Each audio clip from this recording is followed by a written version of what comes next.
What's up to all our sidekicks and henchfolk out there in the Geek Nation? You're currently tuning into the CultPop podcast live stream, aka spoiler alert, episode 736, where we will review the week's comic books, as well as talk about fun pop culture topics for your listening and viewing pleasure. Last week we took a Mother's Day break and missed you, but we're back today with a bloodthirsty and decidedly very violent vengeance. So lock up your pets, because we're going to murder them.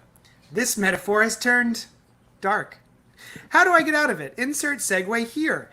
Anyway, I'm your host, Johnny Destructo, owner of Johnny Destructo's Hero Complex, located at 4327 Main Street, Philadelphia, PA, celebrating amongst the friendly riffraff of Manayunk. With me this morning is a man who never met a whiteboard he didn't want to mark up. Len, the Bat Tribble, in 10 words or less, tell us why you're so awesome. I am awesome because I am here, and being here is awesome. Yeah, that was like 12. Part of his awesomeness Noel is is that he going to doesn't take adhere over to the 10-word intro. limits. Noel's going to take over the intro because my basement's flooding. Oh, Oh no. is that written into the copy? Nope. Oh shit! Does basement he mean by basement? Does he mean his lap because of the baby? Obviously not. Who knows? Okay. Sucks. Well, everyone knows who we are. My name is Noel. Thank you for joining us. And to my left, to my right is Brian. Hey, hi. To my stage left is Brian. So that's what I meant when I said that. I had a whole thing written up, but I'm not going to read it because it's not funny for me. So, you guys know the deal. Is it about me? You'll know maybe next week. Yeah. You guys know the deal. We're here to talk about comics, pop culture stuff, just have a good time and chat with you, and hopefully not have leaky basements, metaphorically or literally. But I believe before we get into the comics, we do have a letter, Len? We do. I'm actually looking to see whether or not I can. Said letter was sent to me as well. I believe it was in our chat. It was an image in our chat. And if you want to look for that, I have something interesting that I can show the viewers. This is a show thing. So I got this. Actually, I wanted a Vision action figure, from the movies specifically. And so I went online and I saw that there was an option to get one without the original packaging. And I'm like, that's weird. But there seem to be multiple options. It's on eBay. They would probably crack down if it was some kind of illegitimate thing. Like maybe it's something, I don't know, So I was like, all right, I'll take a chance. It's less money. And I'm not one to keep my figures in the packaging. So I took that chance and I was happy with it. I got the figure. He's here. Looks a lot like Paul Bettany. It's very good. It came in a regular, but like a cardboard box with bubble wrap. And it also came, it was missing like a tiny shield accessory. It came with this base. Oh, yeah. Right? So it says Civil War in the one with the packaging. This one just says Marvel with some Chinese or Asian language characters. And I wonder if that's just like a model, how they sell it over there, I was going to say, like, I don't think it's a knockoff so much as, you probably just got like a show model or something, right? A promo model that was just like, meh. Yeah, because it's got to be like the same mold as the other one. You know what I mean? It's like it looks exactly the same. But yeah, I thought it was an interesting thing. While we're on this topic of taking chances on eBay, have you guys ever bought like pre-loved books or stuff on eBay? I did. Like, I got a couple comics and stuff on eBay. So the stuff that I know is out of print or that I'm looking for, sometimes I'll go to eBay after Facebook groups and stuff. I typically have pretty good luck. Every once in a while, there's like it's listed as good or fair, and it's like a reader copy. It's just got like maybe some tinge or a remainder mark. I got the worst one I've ever gotten this past weekend. Oh no! I don't know if I can actually get the pictures up, but it was listed as good, in excellent condition, and I only got like $10 off the actual cover price because it's out of print. But it was the worst thing I've ever received in the mail. Oh my! Like it looked like it was pulled out of the trash. Wow. I don't know if you could put. So like pages were absolutely ripped. Oh shit! It was the spine was bent in half. Oh. That's bad. There's adhesive all over the front cover. The back is all tore up also. Oh, like damn. It was I messaged the seller just very, very calmly with this is disgusting. I demand a refund. Or I'm gonna blow up your spot just hard. Like this, I wouldn't have put this, even if I had listed it as like acceptable or fair or terrible condition, I still wouldn't have sent this to somebody. Yeah. It's absolute garbage. Yeah, if it's like that, you got to show the pictures of that copy. It's not even a reader copy. Yeah. I'm about to say, quiet as kept. If it's like that, I wouldn't sell it. I would just like, oh well, this is mine. You know what I mean? To a library or something. And honestly, while we're doing pictures, I don't stream from my home anymore, but that would have been the background. Oh, cool. Oh wow, man, that is awesome. I want to go to your house. I ended up doing like the LED strips behind it and stuff, so it looks really cool at night. It fits that space very well too. That's cool. Yeah. I measured it like a mother. Nice. Anyway, do we have a letter now? Yes, we do have a letter. Hey! We do have a letter. It is from Charles in Chattanooga, aka Green Lantern Tribble, aka at Hal2814. What's up? Thanks to this chip shortage, I'm getting a lot of free time from work at Volkswagen on the weekend, so I now can catch up on stuff. I know it's only the second issue, but I'm digging this new Green Lantern book with John Stewart as the core leader. Issue 6 of Crossover was Donny Cates being Donny Cates. LOL. I never read any Sandman stuff, but I like this crossover with Lock and Key. And this new book, Eve, by Victor Laval from Boom Studios, is a pretty cool concept and can't wait to share it with my niece. The other day, I watched a trailer, Marvel Celebrates the Movies, just showing old clips, then a tease of the Eternals and the upcoming titles like Black Panther, Wakanda Forever, Marvels, and Fantastic Four, all the while with Stan Lee's voice all over it. I watched it a few times, and it still gets to me. Maybe it's Stan's voice. I know it's just Marvel promoting itself, but they know what buttons to push. My question to the crew is there anything, no matter how many times you hear, read, or see, that gives you the feels? Okay, but Len, hashtag Occupy Dave, fuck Dave, LOL, cheers, spoiler alert. Thank you, Who's Charles. this Dave fellow? I was going to say, I don't think Brian knows. Dave, hashtag Occupy Dave, references the Black Tribbles' contact with the Guinness Book of World Records division, who let us know that the schedule that we submitted for our world record event was not approved by the good folks at Guinness. What? And thus our attempt, while they will consider the evidence that we sent in, will very likely be disqualified from the world record. So hashtag Occupy Dave, which you can actually buy shirts and paraphernalia to support, is the Black Tribbles' attempt that within probably about a year's time, we'll see, we want to go for the record again. Oh, cool. Oh, okay. And then hopefully we can. You had invited us to monitor, and I would have loved to do that if not for certain worldwide circumstances. But right, and hopefully the world will open up in such a way that we can actually go for the record again live from the front lawn of Dave's house. So that sounds good. That's what hashtag Occupy in Ireland or wherever that is. I believe they're in England. So. Oh, okay, sweet. I might not actually join you for that. No, but Lynn, I would like to point out that you said disqualified from the world record. I take issue with that. You are disqualified from the Guinness World Record. If you did the longest podcast, you hold the record. That's just their accounting of it. They started a book of records. Is there any other recognizing body other than Guinness? Like a Bud Light world record or something? Yeah, that's a good question.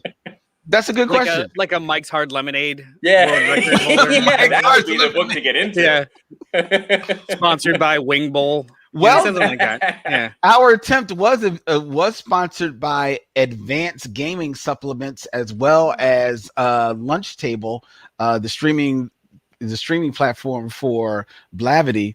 Maybe we'll be the Blavity world record longest live podcast. I don't know. That's a good thought. We may have to look into that. To answer his question though, is there anything that you guys can see over and over again? It doesn't matter. It just kind of like punches you in the heart. Okay, I don't know if this is necessarily what he means, but just as you can watch a movie and it'll if it has a twist to it, and if you watch it 2 or 3 times, you might still feel it, but it's not the same cathartic feeling as the first time you see it. I think the same thing holds true to comedy. Like some stuff may be funny, but it may not be quite as funny to you the 3rd, 4th time around. Oh yeah.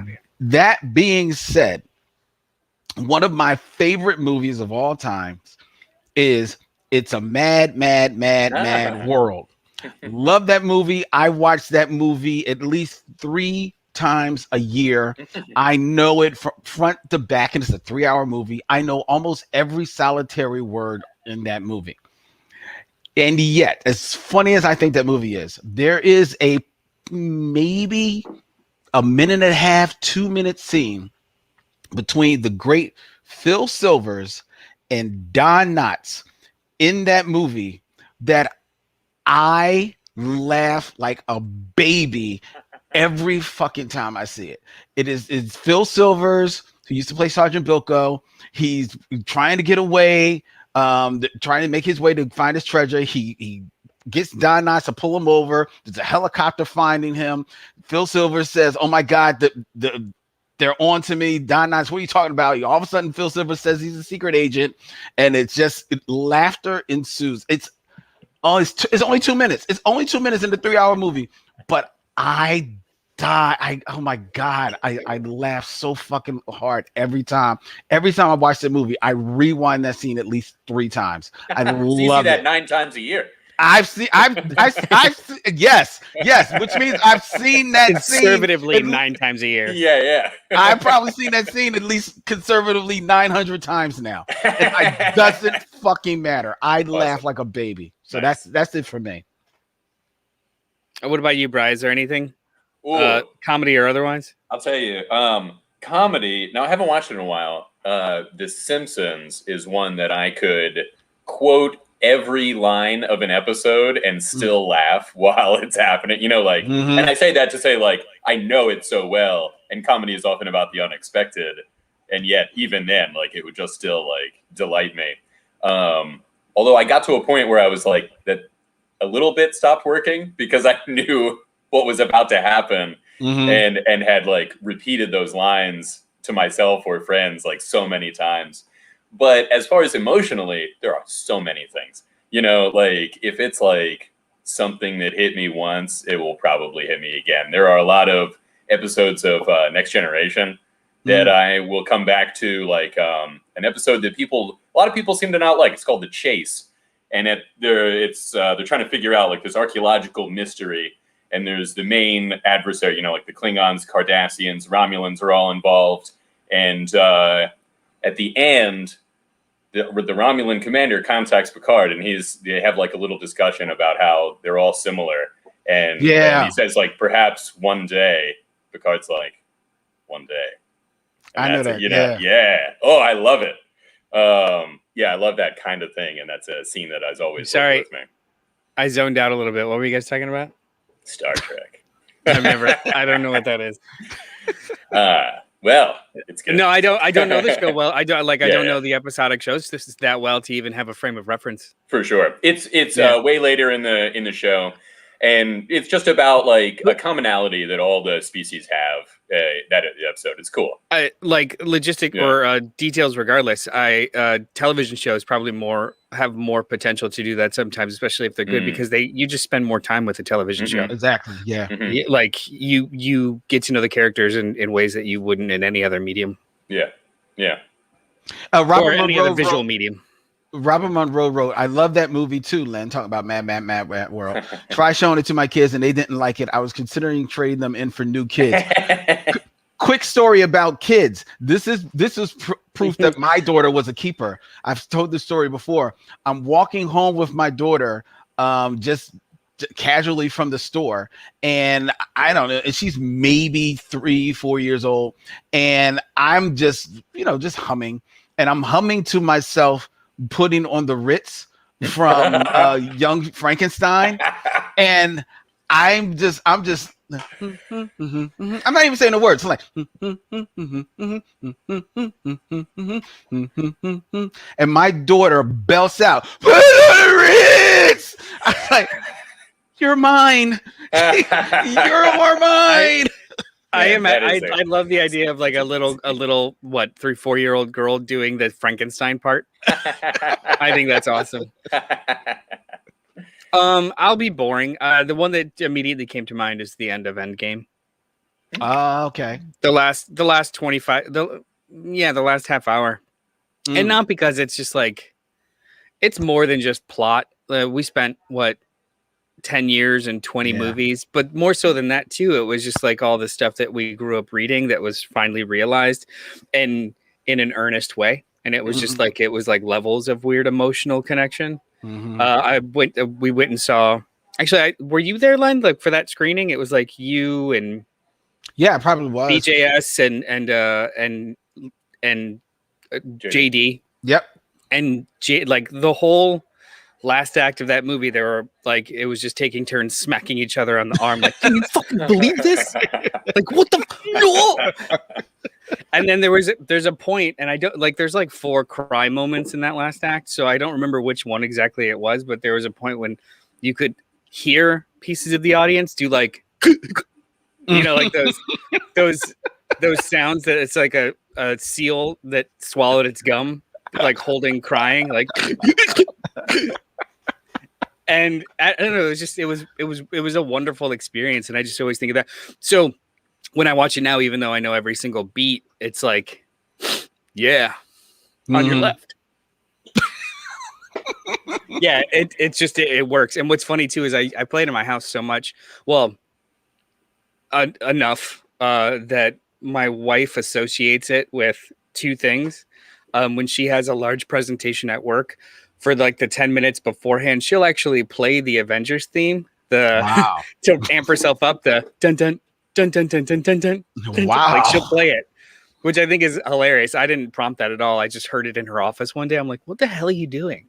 Nice. But then also when we're having a really bad day or something is going on, I'd look at her and I say something along the lines of, do you want to just like get it out of your system? Do you want to just cry it out? And we watched the last 15 minutes of Avengers Endgame. Just like cry together. It's great. It's a family thing. Robert Monroe said, Noel, I still tear up when Cap is ready for what he thinks will be his final battle, and then all the heroes return. And then Cap says, Avenger! That's my favorite part of the movie. That single word. I know like logistic, like dramatically it has gravitas when he whispers it, when he whispers assemble, especially because they spent like umpteen movies avoiding saying assemble. No one else heard him. There's 200 people there, and they were already assembling. Like they had already assembled, actually. So he was just talking to himself. He uses his inside voice for the call to action, and it's like, okay, I get it, but nobody knows you're ready. Nobody knows you're ready. Yeah, see, I don't know. It's Captain America. It's Captain America. Captain America whispers. You hear it. He's a man of intent. Yeah. People will get it. People see that I'm starting to walk forward. Yeah, they'll see. They'll see when I run. Like the starting pistol is me. They'll see when I run. Yeah. Also, was that right when he got the? Like he says assemble and then he gets Mjolnir, or is it the other way around? No, it's Avengers Mjolnir assemble. But like that was like the moment 12 of like 30 excellent moments. It's just like got the hammer, used it like a boss. Right, everyone's dying, and then on your left, and then big old like lead up, and then the assemble. Because at that point in the movie too, so much is happening. You almost forgot about 10 minutes ago when he was using Mjolnir like a boss. And then it was just like Avengers, and we're ready. Funk. Like, oh, I forgot about that piece of awesome. Thank you for reminding me. You know what? Thinking about that movie though, real quick, and I know we gotta get into the reviews, but as much as I was caped up for all of that at the end. I really was, and I was really What do you say, caped up? Yeah, caped up. I was like, yeah, it got me like, oh yeah, all right, superhero moment. That's cool. I'm there. That's cool. But really, I honestly think the most really truly emotional moments in that film came to me from two places, and it all was around the same character. Oh God, what's her name? What's Desdemona's sister's name? Desdemona. Not Desdemona. From Gargoyles? Not Desdemona. Nebula. Nebula. Yeah. Nebula. That's Gamora? her sister. Gamora's sister. Gamora's Nebula. When she is playing football with Tony Stark in the beginning, and she wins, and she feels so good about winning. Yeah. I was like really happy for her because of everything that the journey that character takes throughout all the Guardians of the Galaxy movies. But then later in the film, when all of that is turned against her and she's made to do like bad again because Thanos comes and like plucks her out of time or whatever the hell happens, I felt so bad for her at that moment as well, because she knew the journey that she had gone through and she didn't want to go back to that. And that's where I actually was like, damn, I feel bad for her. And she and shout out to the actress. She sold it for me. I was definitely 100% invested. I was invested probably emotionally in her story more than anybody else's in that entire movie. Yeah, I agree with that. It's cool.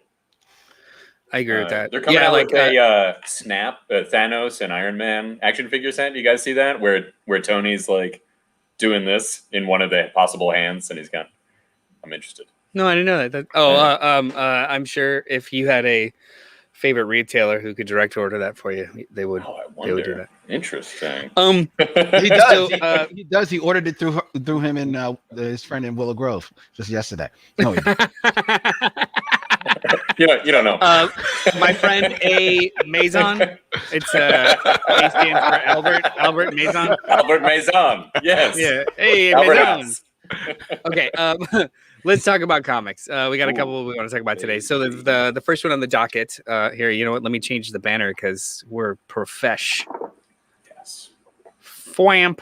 First one on the docket is Future State Gotham #1 by DC Comics, written by Joshua Williamson and Dennis Culver, with art by Giannis Milano-Giannis. There you go. I'm so proud that I butchered it. Solicitations read as follows. The event that was DC Future State continues in its own ongoing title, starring the Bat Family, beginning with the epic story Hunt the Batman. Disaster strikes Gotham City, and all evidence points to the next Batman. Red Hood must choose justice over his family and allies when the corrupt magistrate enlists him to bring in the new Batman, dead or alive. Featuring the entire cast from the popular Batman or Future State Batman titles, this new series kicks off the next chapter in this forbidding world of tomorrow. Seems like they use the worst word. Do not read this book. Yeah, this forbidding. Did they mean foreboding? I copied and pasted this. I didn't anyway. And does so in brilliant monochromatic storytelling. This black and white series will showcase the brutal world that's around the corner in Future State Gotham. So I picked this book for two reasons. We picked this book for two reasons. One, it technically delivers on one of the biggest problems that I personally had with Future State, the fact that it meant nothing, it was going nowhere. So that now that they're and also too the other than Wonder Woman, Yara Flor, the only thing that was really like worth reading air quotes, worth reading. A lot of it was fun, but the thread line that seemed to be the spine of the whole thing was Gotham. All of the Gotham characters. I think that Flash is set to show up too, I believe. I don't know. Yeah. Either way, like the fact that they're continuing this, great. The other reason was because I was just incredibly impressed by the fact that the Big Two is doing a monochromatic black and white first run book.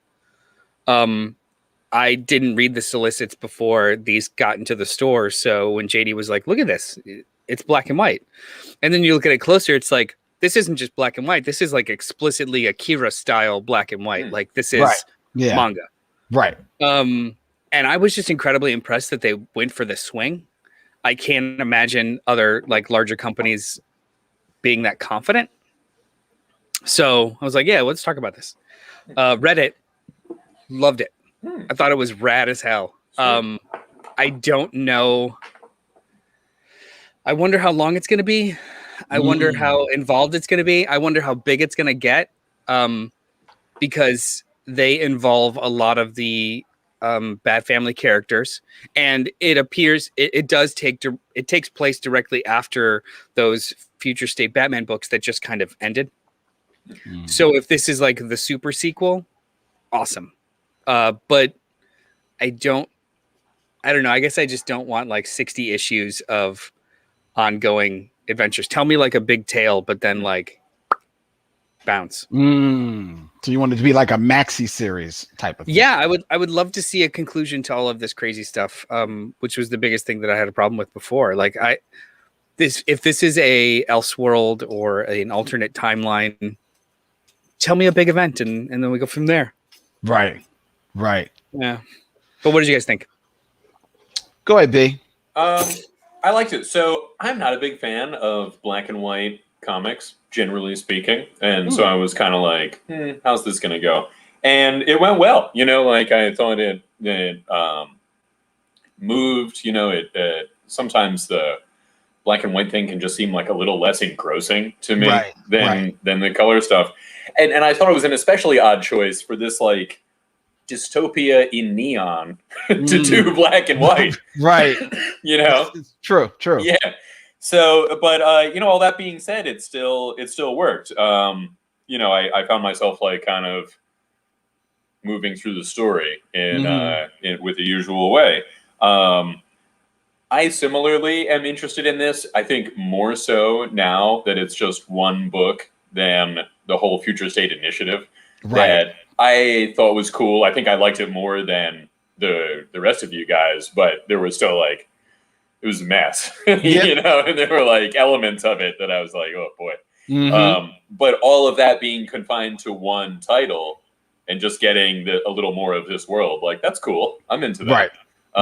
And who knows how, like this is Future State Gotham. If they were to bring in other elements of, through the lens of Gotham, you see Jonathan Kent Superman or something like that down the line, that could be cool. And yeah, it would kind of make all of that happened a little more meaningful, I guess, Yeah. I enjoyed it. First of all, on its own, just taking it singularly as is a product of itself, I thought it was very cool. I think I do agree with you. It's kind of like, it's odd to take this neon world and present it in this, in this black and white and grays, what I mean? But I think that's primarily because we know that it's a neon world because we've already seen we saw the other. That was one of the things you and I liked the most about the Bruce Wayne Future State, I think, was like that look. Right. Yeah, that look. It worked.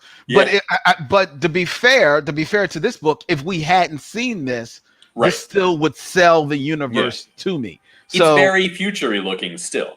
Like it still gives you that kind of, I've never read Akira, but you guys compared it to that, and I know the general aesthetic. So right, and you can feel the aesthetic. You can feel the you feel the colors, popping off of there. You feel the scenery. So you feel the influence, definitely the manga influence. All the way down to some of the characters looking the same, but that's true of all the Robins. So and Jason Todd, well, that's true. Yeah, I mean sometimes retconned because of Batman's actions. Exactly. Just, like, dye your hair black. Exactly. Yeah.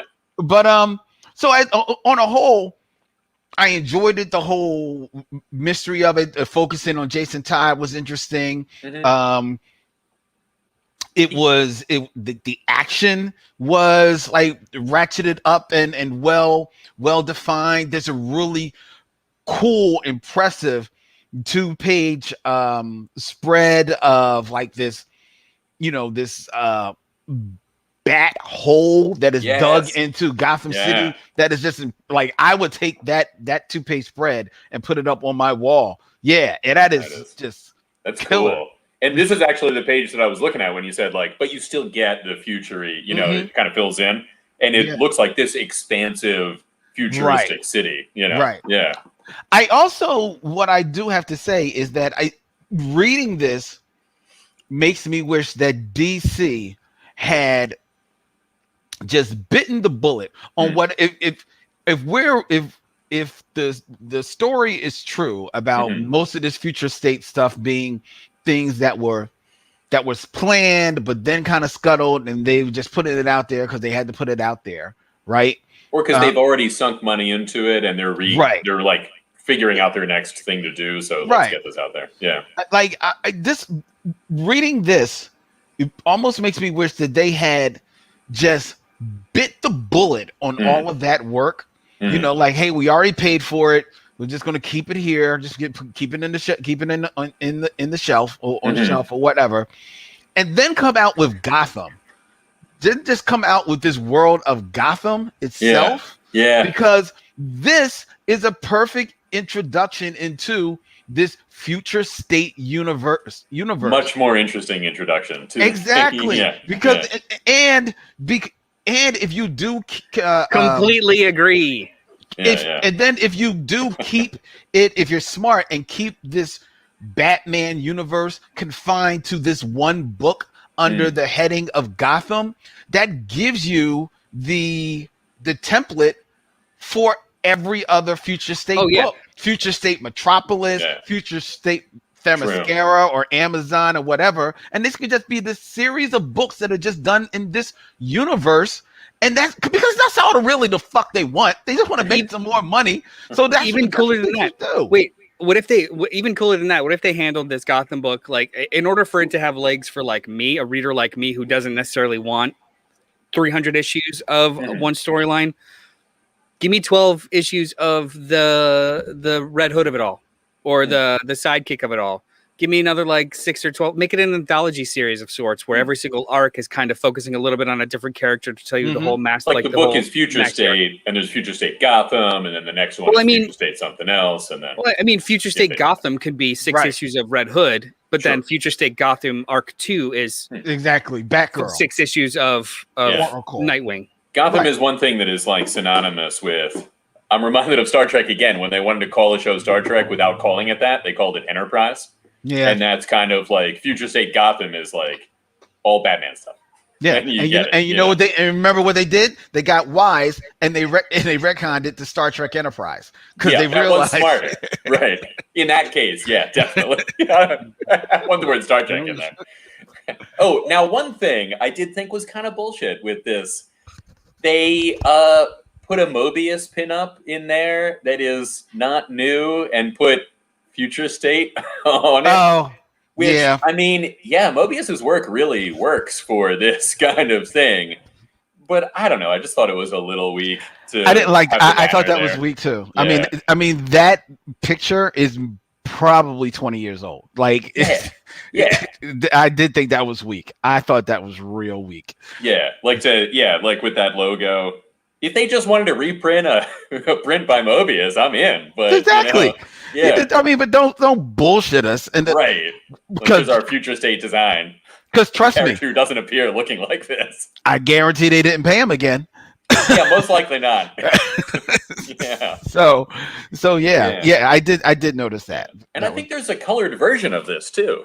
So this is like a colored version of the book online. Oh, you mean the Mobius picture? One. Yeah. I don't know because it was done for Batman Black and White though. Was it?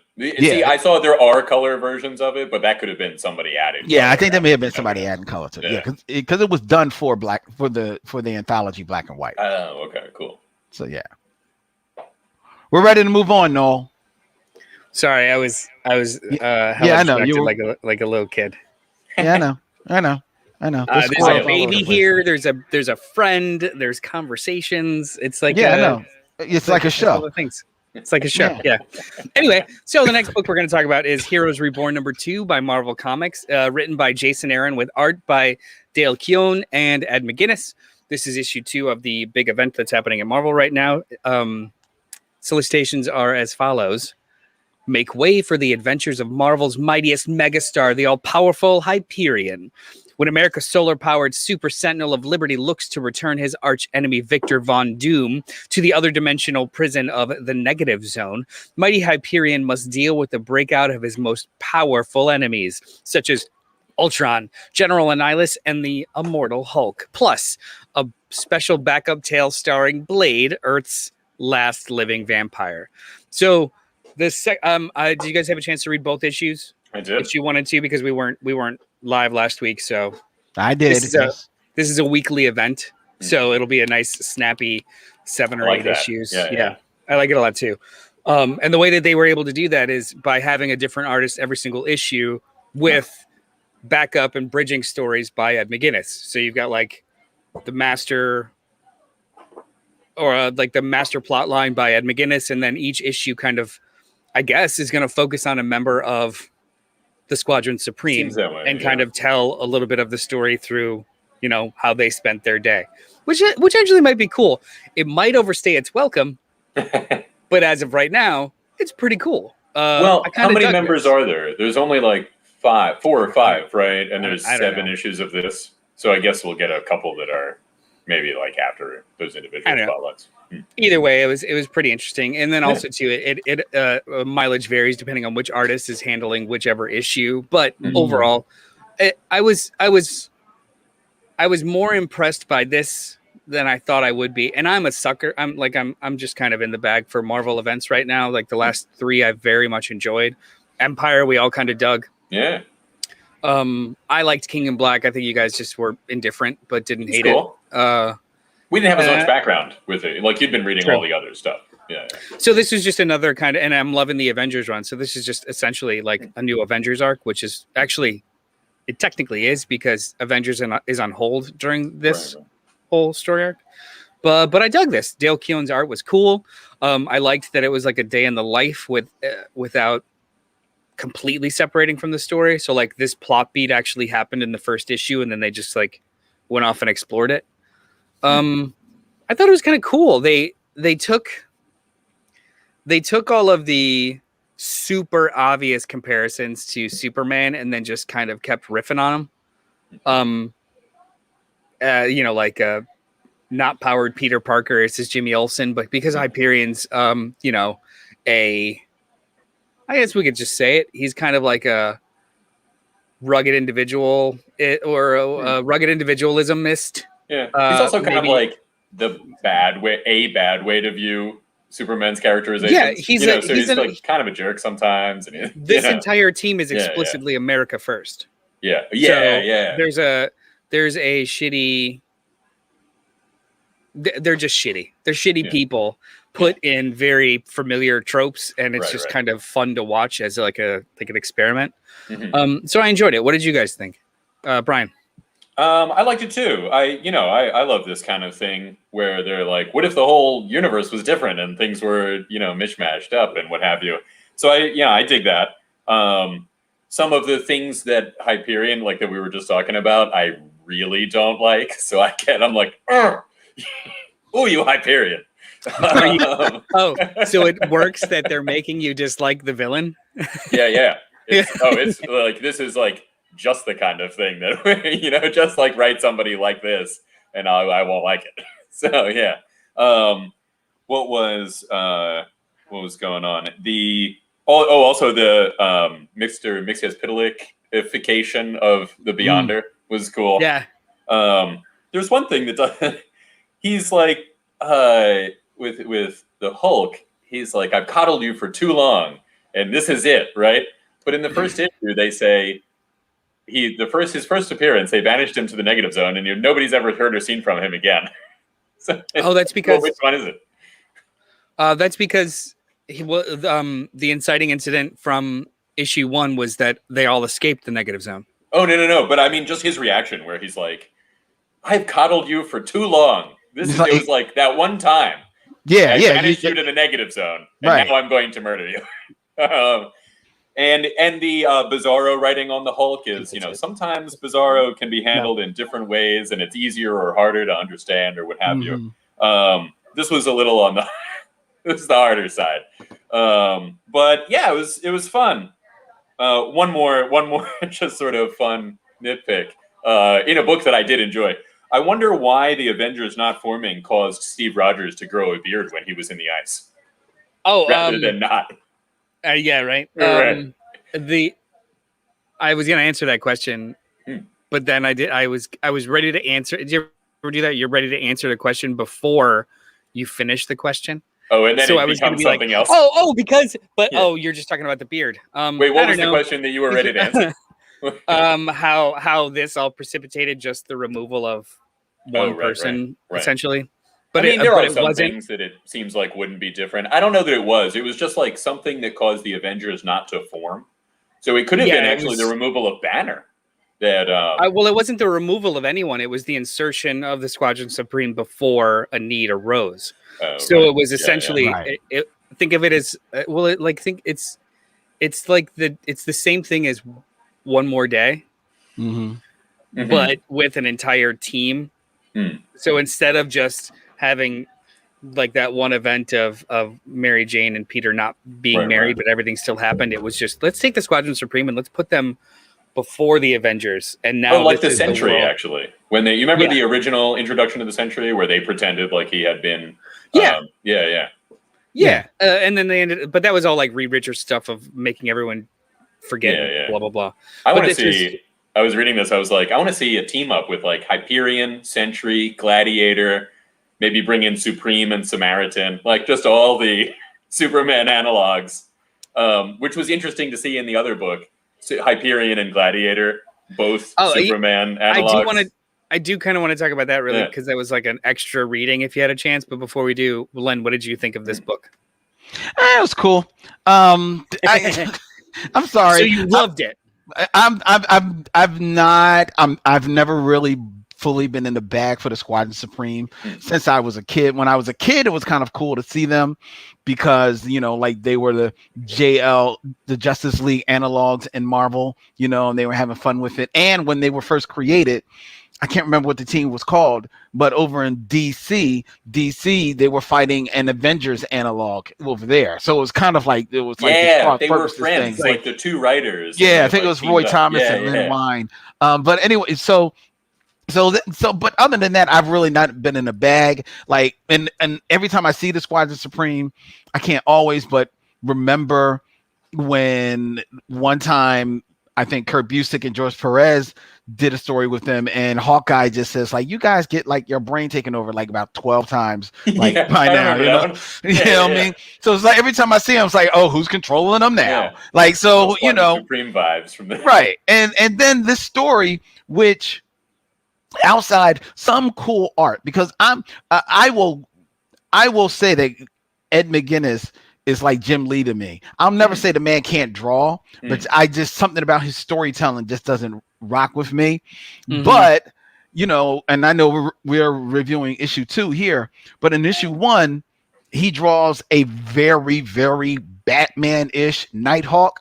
Yeah, that is the coolest Nighthawk I've ever seen. So I enjoyed that just because I was sitting there watching Nighthawk and Blade just get it on back and forth. But all of this is really like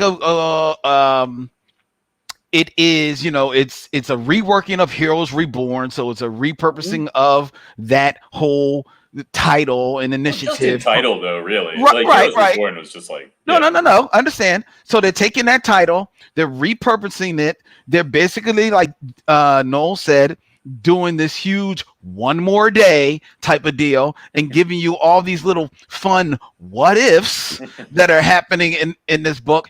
And as an idea, as a concept, that should just be dumb fun. So I'm ready to take off my hat and sit and enjoy it for dumb fun. And there is a book that gave me the dumb fun that I was looking forward for. This one wasn't it. I'm sorry. The main book, as was the case with King in Black, is just meh to me. And this was just really meh to me. Now, as much as I'm not a fan of Ed McGuinness, I didn't know that this was weekly. I would prefer for them to just take the time and let Ed McGuinness draw the whole goddamn book and then put it out. Because, like, while the art in here is not bad, I like Ed McGuinness. And Ed McGuinness, and when you've got the first issue and you've got Ed McGuinness versions of all these characters, and then you've got this more like Dave Gibbonish type of version of the characters, it's totally, it don't even feel like the same guy, you know? So that just took me out of it a little bit. I'm sorry. This shit was cool. That's cool. No, that's cool. And that's a cool what if. You know, if Hyperion was with Galactus, Galactus would be done. Like, I ain't got no time for you. You know what I'm saying? But if he was going to do that to Galactus, why didn't he do that to Hulk? Why he throw Hulk in the negative zone? And then when Hulk comes back, all of a sudden it's like, wet him up. You know what I'm saying? That's a good point. It's like you get one chance to remain in the negative zone for the rest of time. I mean, I just imagine that Hyperion's an edgelord, so it was just like I tried once, now I'm just going to be an asshole. Yeah, wash my hands of you. Yeah, it strikes me your description of Ed McGuinness, because you're right. Like, he's great, but he does everything at 11, and that's not sustainable emotionally.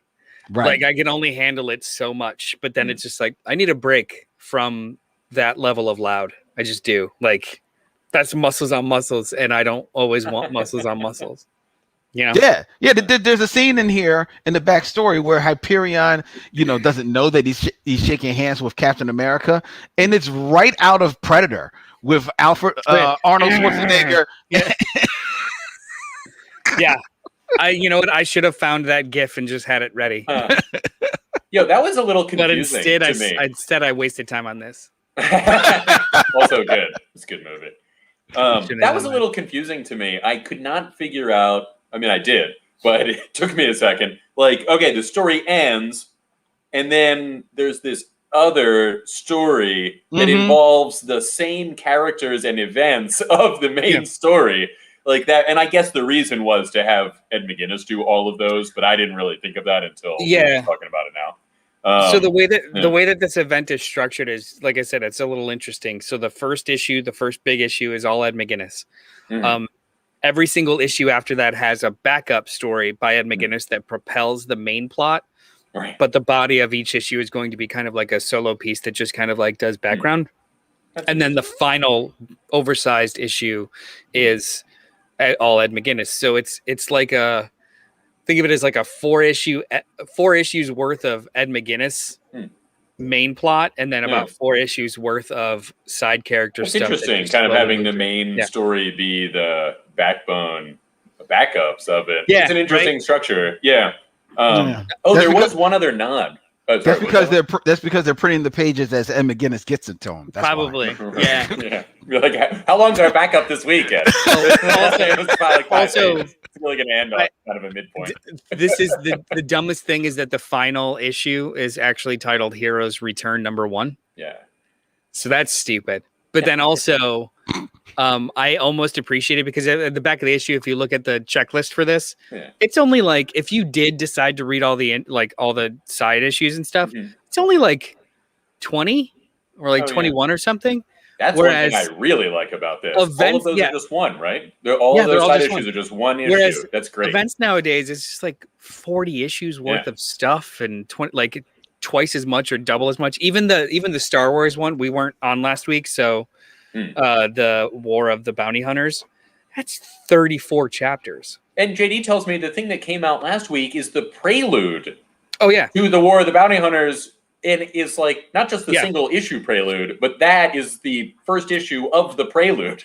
It's the issue 1 or issue 0, right? It's the prelude, and it was a double-sized. And then there's the 6 issues of the main book, but then every single Star Wars book also has like 5 issues of tie-in, and then there's also, like separate one-shots all along. I like this. Just like Hyperion and the Imperial Guard. Like, here's the idea.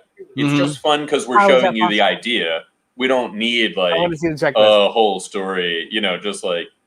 One and done is cool with those. Normal noise. Right. I also thought there was a cool nod that I think might not have been on purpose. Then, yeah. What's happening? So they weren't paying attention to us, so I figured let's pay attention to them. He's backing up the claim that the next 5 issues are prelude issues. Prelude. Prelude. Prelude. So. Yeah, War of the Bounty Hunters Alpha, which is what came out last week. That's issue 1. But then we've got Star Wars 13, Bounty Hunters 12, Darth Vader 12, and Dr. Aphra 10, all prelude issues. And then the actual event doesn't start till June. So we've got 1, 2, 3, 4, 5. Well, how do you know what you're getting into if you don't have 5 issues? So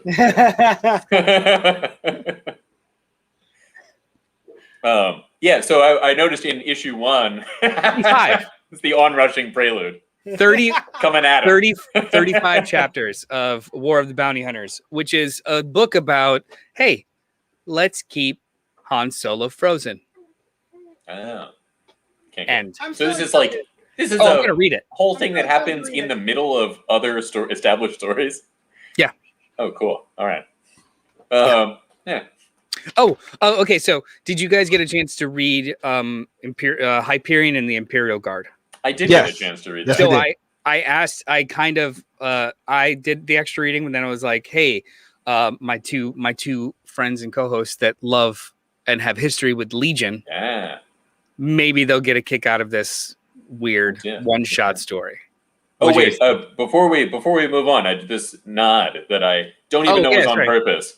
There was in the first one, Scarlet Witch is now called the Silver Witch and has a green costume.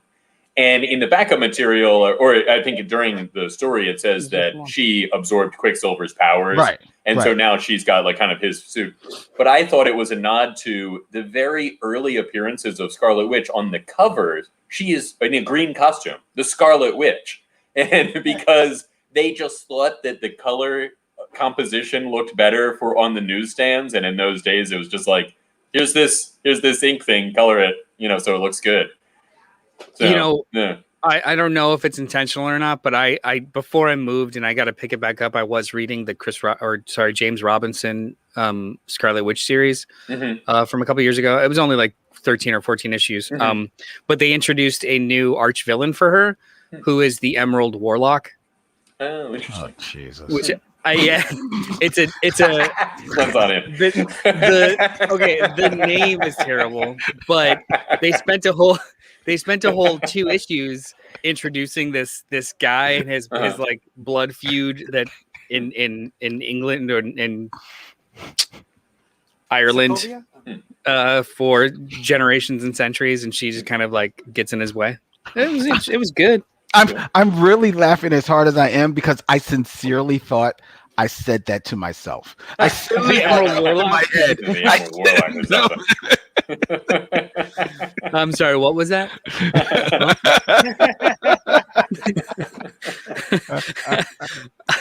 Hey, real quick. That Tobey Maguire face. Yeah. Tell me that doesn't look like Kevin Maguire drew that. Right? Nice. It's a confluence of Maguires.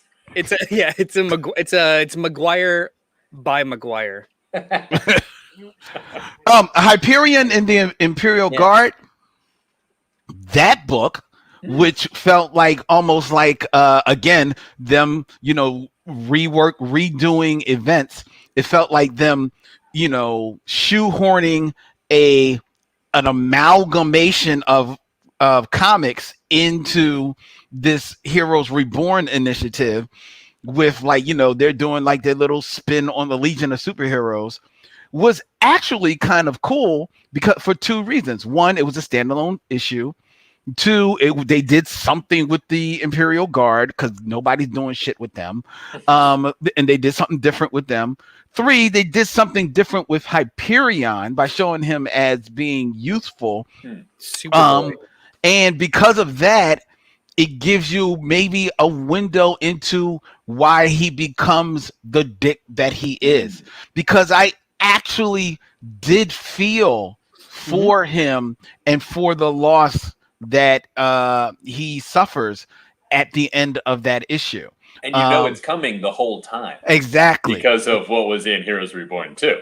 Right. Yeah. Yeah, exactly. Yeah, I was going to say like it was issue 2 where it shows his friends and you're like, that must suck. And then I went and read this like 2 or 3 days later and I was like, oh, yeah, I know who's on the island. Woo. And then I loved the very Legion of it all, the Superboy of it all. And I loved that sometimes it doesn't work, but it just worked for me this time where they explicitly try and sell that it is issue 98 of a 100 issue series. Where they do the little reference box. They did fake reference boxes. I read the letters page because they were all fake letters. And the first person actually had a letter from King of Prussia, PA, which I thought was kind of funny. Oh, really? Oh, yeah. Yeah. Cool. It was just a really impressive, worthless book. It was great. And plus, I'll also say the art was beautiful. The art was absolutely it was very good. And the it had to be nothing. Hyperion It was sitting, flying while sitting. Seems very well rendered. And I felt for him too. This love that is about to be lost. That kind of thing. I bought it. This introduced in this issue, and I was in. After reading this, I was like, I'm gonna try the Peter Parker Shutterbug. Awful. Yeah, I was a little more interested in that before. I didn't get to it. But, I knew my mileage would vary, so I said, okay, this is good. I'm good. I don't need to see anything else. It was just so weird. It ended with a mutated Annihilus Peter Parker killing himself off the side of a building to save other people. It was very weird, and it was dumb.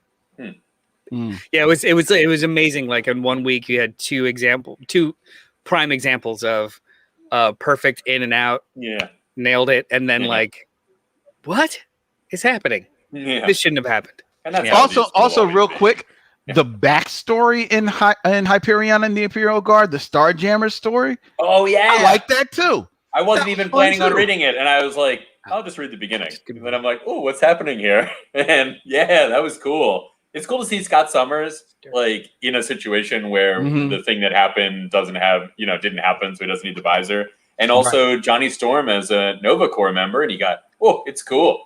Yeah, it was really cool. It was really like I said, this amalgam of a book. I would love to see this continuing on. It was really and Starjammers that wasn't a backup. I think that was more of an ad for maybe it was both, but for Starjammers #1. It was a preview for an oncoming title that was the follow-up from this ending series. It was very inside baseball in like all the best ways. Yeah, it was dope. Yeah, I mean, when the cube opened, I was like, oh, here we go. Oh, wait a minute. Whoa. B. Yeah. So you thought that was really a primer for Starjammers #1? Or is there actually a Heroes Reborn Starjammers coming? No, there's a Heroes Reborn Starjammer. Okay, all right. Yeah. Sure. It's like a one sure. Yeah. All right. I just don't know if these pages are the first several pages of that, or if this is like a prelude to it. Got you. Yeah. But I like the Starjammers. I've always liked the Marvel Cosmic stuff. I don't know that much about them, but the Imperial Guard was always cool. Years before I was told that they were a Legion. And I was like, oh, yeah, they are. Yeah. Yeah. We're going to move on to the next book because we're just gabbing like Gabby Gabbertons. Like podcast. Which is, like, I know, we're talking like people are listening. I don't know what the hell's going on right now. Well, let's talk about Justice League: The Last Ride #1 by Chip Zdarsky and Miguel Mondoka. Oh, do we have to? Mendoza, I think, is the right Mendoza thing. I could be wrong about that. I don't even know what the thing is called. Anyway, Once the most powerful group in the world, the Justice League was destroyed by tragedy and time, disbanding under the veil of mistrust and anger. Now, on the eve of this universe's greatest murder trial, the League must come together one last time. But can Superman and Batman bury the past before the cosmos' greatest villains bury them? This was meant to be a digital first, but then they scrapped those plans, and now it's day and date, so it's coming back in print. And I imagine it's because so much heat behind Chip Zdarsky right now, and this is his first DC series. Like, he's done a couple one-shots here and there, but so this is a premiere book miniseries. Well, I'm glad they did. Just looking at it, you know, I think one of the Future State books we looked at and we were like, oh, it's the next Batman. The thing that just came out, and we're like, the Second Son one. We're like, if this was cut in half, this would, you know, like parts were missing. Yeah. And I'm scrolling through this now and like, yeah, this is a much better way to present this. This is meant to be print first, and then they were going to like refashion it for digital, which it was probably would have just been really terrible.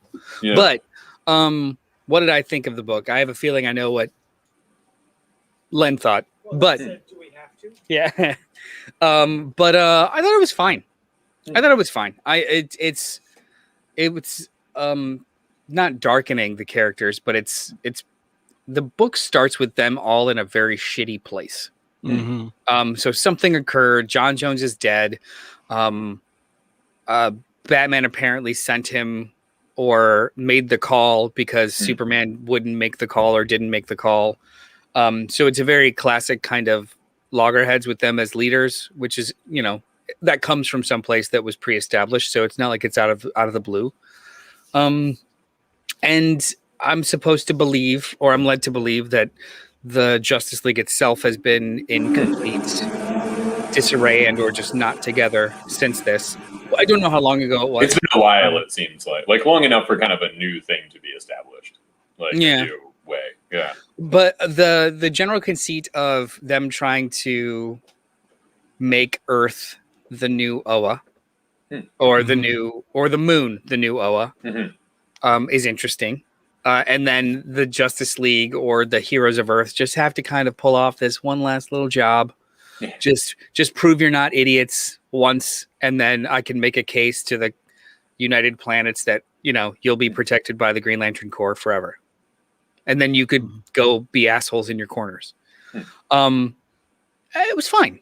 I mean, as a first issue, I probably wouldn't continue, but I've read a lot of Chip Zdarsky, and I do trust what he's trying to do. So I would, based on name recognition alone, kind of keep giving it a shot until it clicks. But as just one issue coming in, it was a lot of groundwork. Like, it was solid.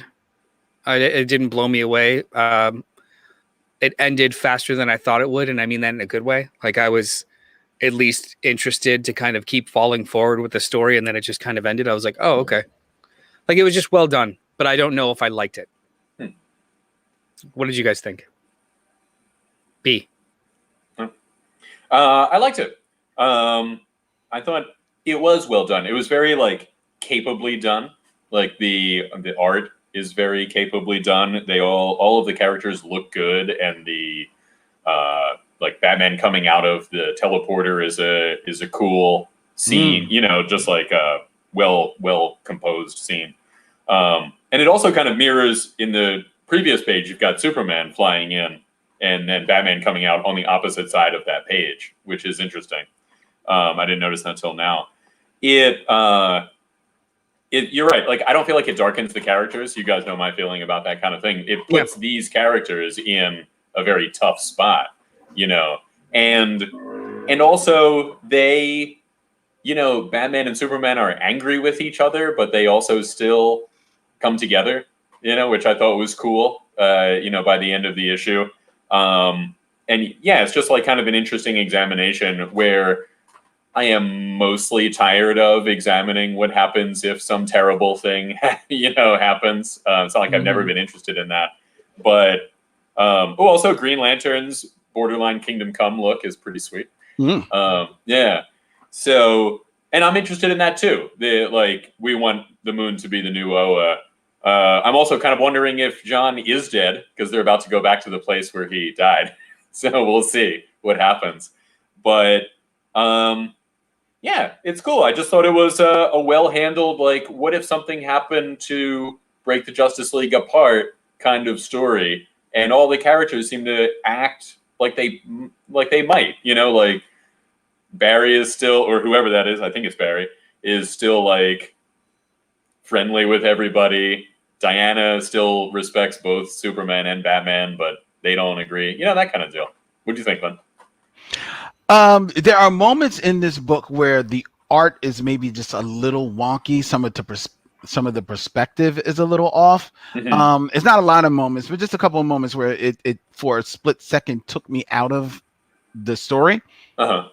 So that bothered me. That aside, I fucking love this book. I don't know what the fuck your problem is. Like, problem. I didn't have any problem with it. Because I was like, you like it. Maybe I don't know if I'll continue reading it. No, I'm in. Yeah, but y'all both said like it's the first issue. I don't know if I continue reading it. This was dope.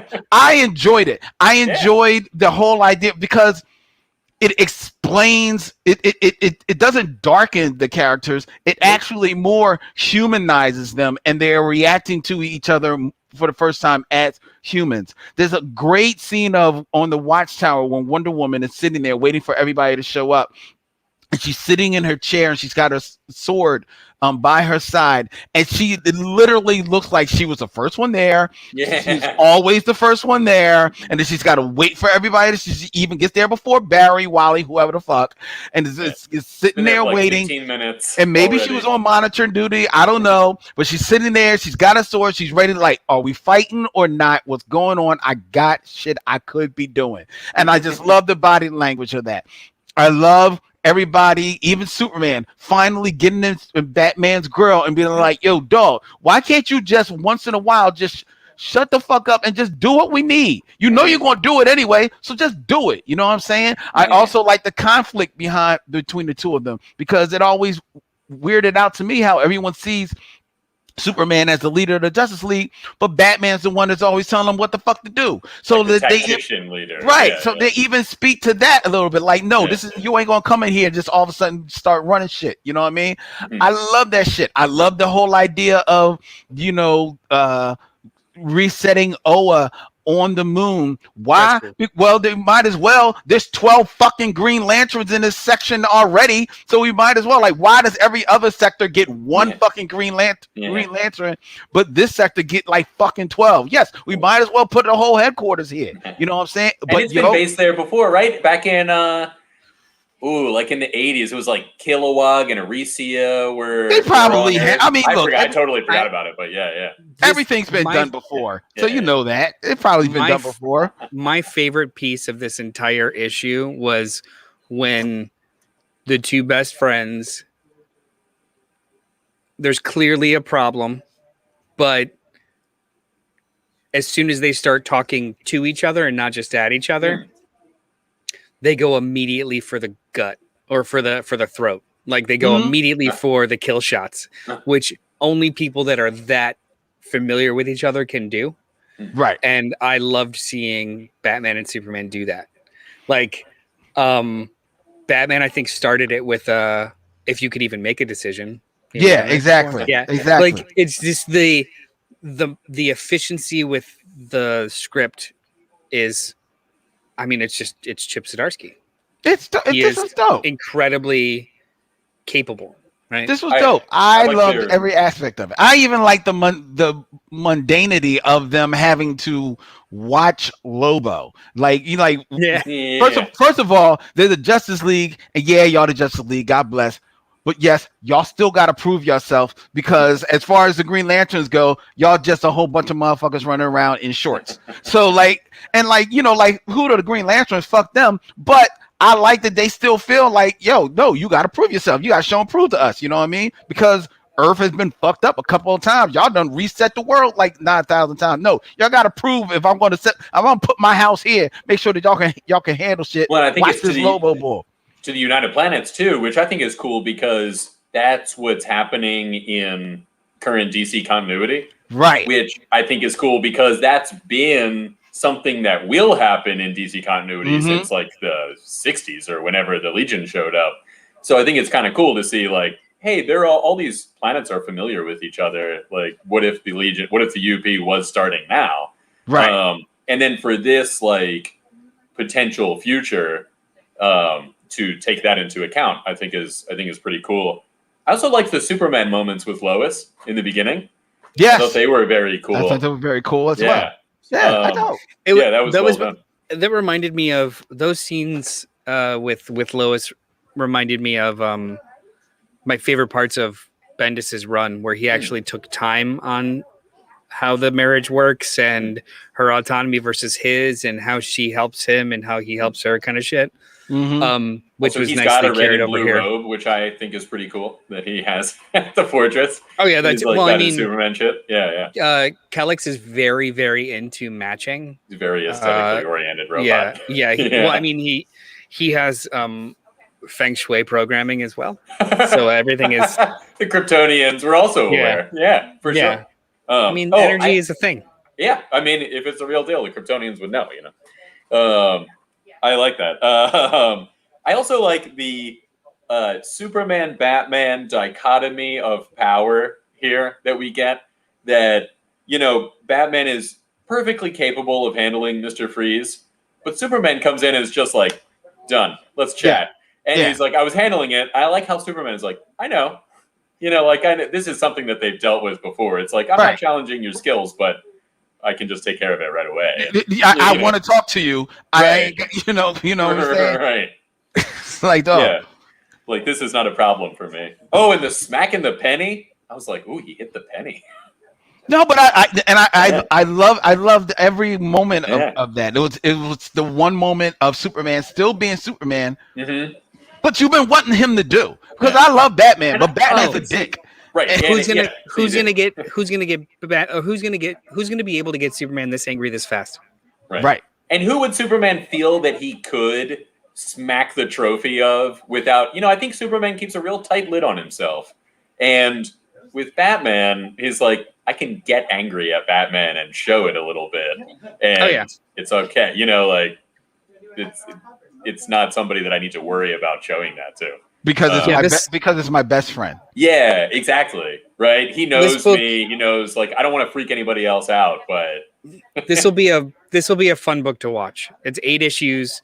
Hope like it's just a one and done kind of thing. I think JD had jumped in the chat for a second, and he did make a really good comparison. I think it's a lot of what Chip Zdarsky's doing. It feels like it's a lot of what if stuff and a lot of like side story stuff. Not unlike Tom Taylor right now, who's doing all the most fun stuff with Injustice and Ceased. Like they could have carved their own little corners and their own little continuity out, which is pretty cool. That is cool. Yeah. Oh, and action figure experts, answer your question. We don't know what happened to Oa yet in this continuity, unless it is what's happening in Green Lantern now. Which I don't think it is. I doubt it. I assume this is just its own thing. But in Green Lantern 2, there was some issues with the core. This final page where Superman's just like, I'm tired of fighting with my friends, and Batman's like, here's what we're gonna do. I'm in. I like that. So yeah, very cool. All right, let's move on from that book to another book that came out this week, Time Before Time, by number 1 by Image Comics, written by Declan Shalvey and Roy McConville, with art by Joe Palmer. The year is 2140, and to escape a world with no future, many turn to the Syndicate, a criminal organization who, for the right price, will smuggle you back in time to a better life. After working for the Syndicate for years, Tatsuo and Oscar decide to steal one of their boss's time machines, but soon find out that the one thing you can't run from is your past. This came on my radar a couple months ago because I subscribe to... I get Declan Shalvey's newsletter, and he alluded to this for a while and then eventually just premiered it. Like, I'm going to be co-writing this book. The synopsis sounded tropey, but in a way where it also reminded me of Looper a lot. Yeah, Little which was a Looper-ish. movie that I loved. Yeah, It made me go watch the movie again. Made me go Yeah, that's a fun movie. I absolutely love that movie. But the idea of it's not just that time travel is gritty. Time travel is gritty, but it's such a kind of rogue technology that it's, you know, conceivably only really dealt with by criminals or by large syndicates or crime families being able to actively use this stuff, because the government, of course, would just be like, fuck no. Which is an interesting aspect of time travel, because it's like, once it's time travel, what the government now says that, but what about 30,000 years from now? You know, it's just a fun thing to think about. But then also too that I mean, what kind of time travel are we talking about in our fiction? Are we talking about string theory time travel? Are we talking about causation time travel? Like, sure, that's And there could be some later body that and there's like, obviously there's long range pods here, so maybe you can only go so far from where you're. Yeah, so like it's there are rules, and when it comes to fiction and time travel, establish rules and stick to your rules, even if they're stupid. As long as your rules make sense. I mean, I will not give a carte blanche to that. Like sometimes. Actually, I will give a carte blanche to that, because even if your rules are stupid in the bubble of the fictional story you're telling me, that's fine. Stick to your rules. If the rule is that every time they time travel, a hat appears on their head, as long as the hat keeps appearing on their head, like I think it was Bill and Ted. Bill and Ted actually breaks their own rules, I think, in the third movie. I haven't seen the third one yet. It's great. But it took place so long after. I mean, like, in the real world, it was made so long after. If you want to change things up a little bit. You know what? Beside the point. This was a fun read. I liked this a lot. It was the art was solid. The characterization was very quick but good. There was a lot of like passage. There was a lot of really fun passage of time type montages and panels in here that were done really, really well, because it was passages of time for the characters, but they were walking through time on different like missions. So there was a lot of like winky and naughty stuff to the reader that wasn't smacking you over the head with the structure, but it was also very competently and well done, which I really appreciated. And then I really, really loved the heartbreaking turn at the end. Like I was just like, wow. As soon as he was like, go and see him, I'm like, that dude is old. That dude is old now. They kept alluding. So I thought that might be one of them, but I also thought that like he wouldn't say that he was dead. So I was like, something's wrong, something's crazy, something's gone. And then he starts telling the story. I'm like, this motherfucker's gonna look like a raisin. Like he's just like he's been a while. But it was so well done. And then there was another kind of turn on top of that, and I was like, oh, this is a solid book. I mean, this is going to be a great trade. There you go. That city shot. Yeah. This is you know what, this strikes me as one of those properties that just like those indie properties that come out really quick, and you immediately. I'm not saying that it's meant to be a show. Like sometimes you'll see a book that just kind of comes out really fast, and it's just like they seem to be just trying to sell an IP. This is definitely a good comic, but I can immediately imagine this being a movie or a TV show, because they just very, very quickly establish an ordinary world, rules, and engaging characters, and it's just it's a pilot episode. It's just right out the gate. I liked this a lot. I loved it. I loved it. I thought this was an absolutely beautiful future noir thriller of a comic book. I thought the colors were spectacular, the mood brilliant, the character designs were just spot on. It pulls at the emotions, like you said, and with the twist at the end. The story, while it definitely is reminiscent of Looper, it still tries to do something a little bit different, especially because having rewatched Looper, because this gave me such a feels, I wanted to watch it again. And as cool as Looper is, Looper definitely spends so much time on the farm that you could lose sense of you being in the future, where this is steadfast, like futuristic urban all the way through from beginning to end. You know what I mean? So that puts it in a different feel. That's where it takes a turn from Looper for me. And there was that whole other story too, and like a whole other sci-fi thing was happening with that farm with Looper. Yeah, but this was gorgeous. And talk about being smart. I loved the thing that you can do in comics where they introduce each year that he's transported to in an opening panel until the last one where something goes amiss and now the panel looks disjointed. So you don't know where he is. You don't know exactly what year he is in. That could even be guess. a 4 or a 1 turning in a 2 scrolling into a 1. Who knows? I think it's 2160 because the back of the book or the trade dress of the book shows you a bunch of like dates. And a lot of them were hit during this issue. And then I think there's a caret or an earmark on 2160. So I'm assuming that at the end of every issue is going to kind of maybe tell you where you are just in the indicia. See, but that's not where they were going. But that's cool. That's but super see, that is cool. And there's people for some people that's going to be like, oh, all right, that's cool. Like, you look for that stuff. Me, I don't look for that stuff. So I noticed it.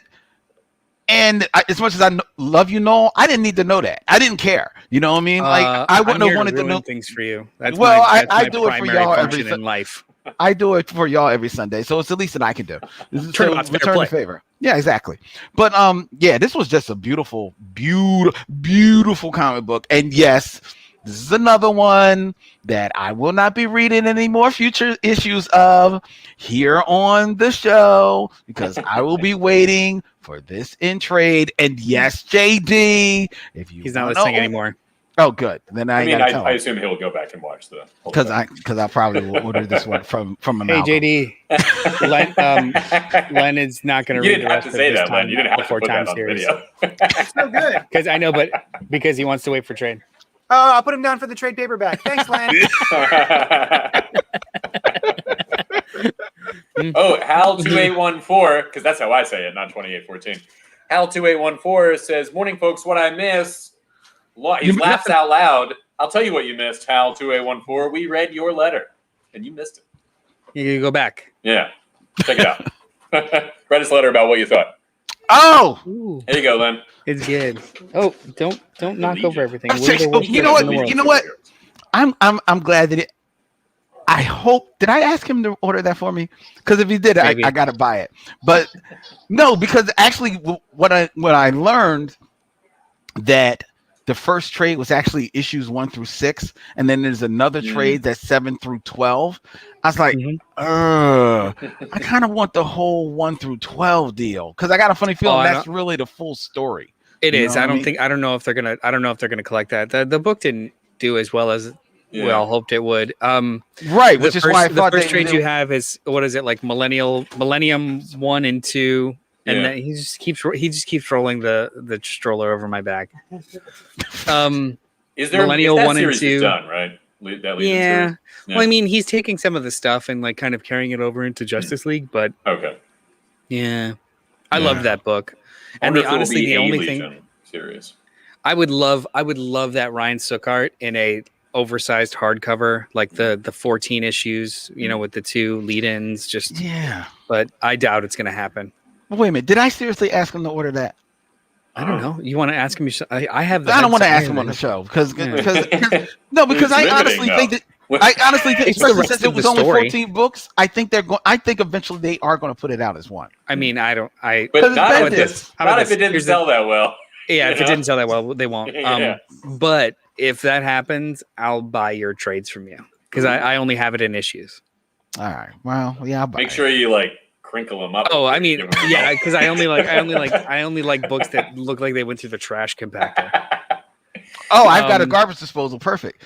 Yeah, just take the edges and just. Here are the unreadable pieces of Legion of Superheroes. That's $21.99. Yeah, I was gonna say that's a great kind of call to action. If anybody's at all interested, I mean, you should be, but this most recent Legion of Superheroes, with almost all the art exclusively done by Ryan Sook, was great.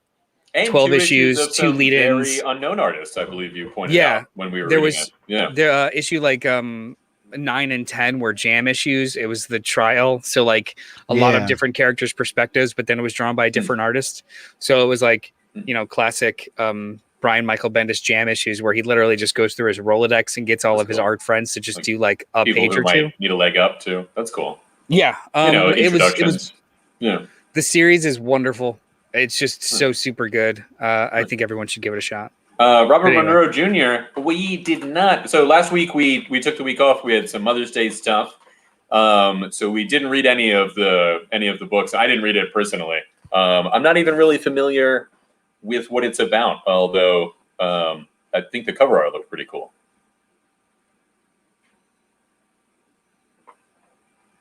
Well, so there you go. That answers that question. Noel is moving his mouth. I assume he thinks we can hear him. No. This is probably our best. Our best something. I don't know, but Noel's on board. Whatever it is. I think his earbuds died.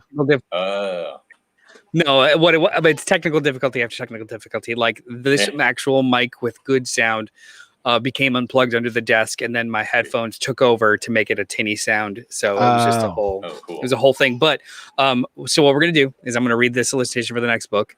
Actually, you know what? No, I'm gonna open the shop, and while I do that, let the baby open the shop. Yeah, why can't the baby open the shop? Brian, why don't you tell the good people? Yeah, what about? How I'll tell you what I pick. It's patreon.com/Johnny Destructo. Now, that is a website that you can go on and just give money to whoever is registered there, as far as I know. I've never been on it. I don't know. But don't give it to any of them. Give it to patreon.com/Johnny Destructo, or spread it around a little bit. I don't, there's probably a lot of good people on there. So, I don't like to be too negative, Len, So, you could do that if you want. If you're in Manayunk, Pennsylvania, stop into 4327 Main Street.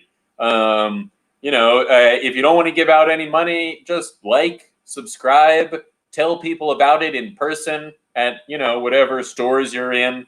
If there's somebody that looks like they're, not paying attention to anything, just run up and push them and say, listen to this CultPop podcast. Don't do that. Maintain social distance. Scream it at them. In store, just walk in and yell it. Any press is good press, right? God. How else could they? Oh, they do a book club too, which is pretty cool. Tuesday nights. Len can be found on the Michonne Mission podcast now. What else have we got? Yo, just support everything the CultPop podcast, ladies and gentlemen. Go to CultPop Go on YouTube. Go to CultPop Podcast on Facebook. Join the group where they have fun conversations. Noel and JD do Wednesday reviews of all the comics. In fact, I think JD actually does it on Tuesday, as he does an unboxing of all the new comics that are going to be hit the shelves coming out. But he doesn't talk about the comic. Like, he hasn't read them yet. He's just here's what's coming. Yeah, just unboxing them. So it's really cool. It's really cool what JD is doing with the Hero Complex in Manayunk. If you're here in Philadelphia, you can also go to JD's Hero Complex. Visit it on the web, and if you like, and just support everything the CultPop Go. Become a patron of CultPop and all of our initiatives, as well as the podcast, by going to patreon.com /Johnny Destructo, and your support, no matter how small you may think it is, it goes a long way and is felt in a big way in keeping all of the artistic efforts that JD and the rest of the crew have going on with the podcast as well as the store. So thank you. I got these headphones thanks to the generosity of our Patreon patrons. And that's what it always goes to, is like stuff for the show. None of us are becoming millionaires yet off of it. No. But if anyone would like to donate $4 million so that each of us can become a millionaire, that would be great. Yes. Yeah, that would be fantastic. That would be nice. Very nice. Yeah, what else? Let's see. I think it's interesting. Patreon, right, is like reference patron. That's how people like Leonardo da Vinci used to be able to do stuff, right? Mm-hmm. They would find some wealthy person and say, like, can I have some money? I'll do these interesting things. Right. Kind of like George Harrison with Monty Python and the Holy Grail. That is true. That is true. He's the reason why that movie was made. Yeah. And thus we have a comedy legend. A classic. For sure. Everything is busy, so talk about the next book. Yeah, let's do it. Silver City. Here we go. Now it's up. Silver City #1 by Olia Quarto Briggs and Luca Merli. Mm-hmm. Possibly. Those are all of the letters that are represented in their names. I hope that I pronounce them correctly. You are silly. Neither Len nor I have access to the solicits, but here we are. So I'm going to try to summarize it, if with your leave, Len. There is a disaster, and two people awake to a world that they had never known. They find that they are dead. They have passed to at least one of the next planes of existence. A world that was once more in contact with our own and was shut off a long time ago, leading to what we, think of as the problems and fears of death. There is a fabled return of the oldest soul in existence, who will undo this secret cabal. And, I got to tell you, one of these characters is the main character of this book. Right. I kind of wonder if they are that Silver Knight. Who knows? What'd you think, Glenn? This is a very interesting comic book that has been put out here from our good friends at Aftershock Comics. This is not our first time digging into the world of that publishing house. And I thought that this was an effective comic book. It opens, like you said, with this disaster, which is basically this a horrifying accident that happens at an airport, not on an airplane, at the airport. And it is done in a very interesting way. The way that it's depicted, it takes you right into the world. It is done in the classic style of the big, I would say, the disaster films of the 70s by giving you like a quick snapshot of some people just going on about their day, and then disaster strikes. But usually in those films, what happens is disaster strikes, and now you have to find your way to the other side to salvation. But no, you're dead within 2 pages. It's like, no, you're dead, including the one character of all those characters that you hope is not dead, but they are dead as well. And then their parents don't show up there, so I wonder if we'll check back in with these like still alive parents.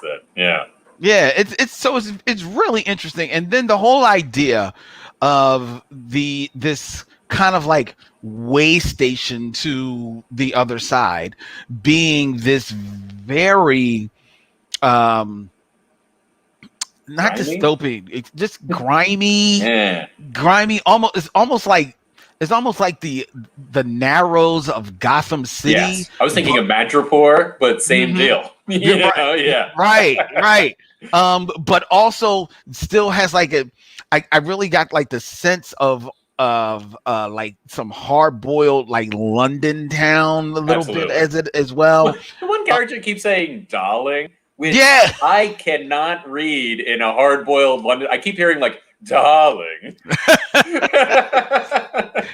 It's really weird, but the whole idea of that was really kind of interesting, and also you being dead but still having the memories of your past life, and that affecting how you are reconciling with your situation. I thought it was actually pretty interesting. The artwork in the book was very effective, I thought, by Luca Merli. I thought this was, and again, when I try and give reviews, I try not to give but so much away. But I thought that where the book landed, I felt like maybe I've read a little bit of this before, something, about, death. And I don't know how wholly original it is, yet this depiction, this introduction into this world, I bought into it, and it made me intrigued enough to want to continue, certainly into the next issue. Did you I thought it was well done.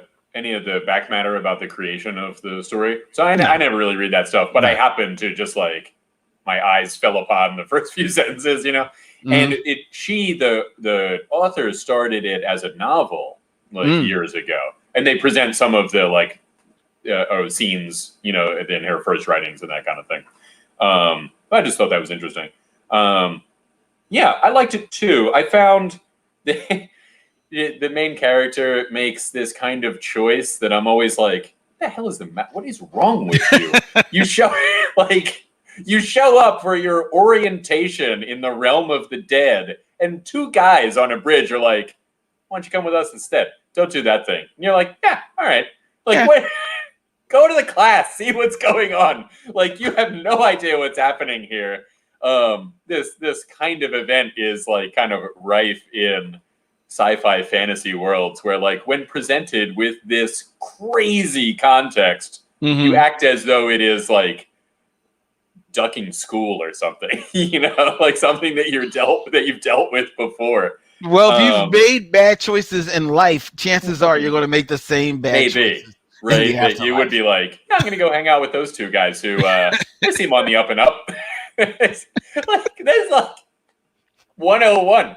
Those two guys, I think it's probably okay, but they could just as easily be we're two demons that just lure people away from this especially thing. When one of the guys demonstratively does not want me to be there. Right. Why? Right. True. Good point. Yeah. There was one other element that I thought they give the backstory of in the ancient world, the realms between, all the different realms of existence were easily crossable and people would come back and forth. But some people closed off those realms to create fear. And then everyone all of a sudden was afraid because they didn't know what happened after you died anymore. I like that. I like it as an idea, but I'm like, that didn't happen right away, right? They would still remember what happened. They would just be like, "Oh, we've been cut off. That sucks." They wouldn't be afraid because they didn't know anymore. But in the ensuing years, I guess that's when the fear sets in. Later. Yeah, the generations, right? Although, so I guess the people that set this up were we're setting this up for our descendants that we won't be able to contact anymore because we'll be in the realm of the dead. But maybe they get some other kind of power out of this. I don't know. Maybe. It's the fact that it was written as a novel. I don't think this has the problem of so many other books that we've read where they try to give you a whole world right away. But it's definitely borderline that, she gives you a lot of different aspects of things right away. Right. But like I said, I don't think it strays too far into that being an issue. Passively listening, we're still helping customers, but I wanted to say really quick, I thought that this issue was it wasn't the best. It had a lot of character wise, a lot of hiccups, and just was a little the pacing was off. But I was impressed with the world building and how quickly they were able to kind of establish this norm, and it was fascinating.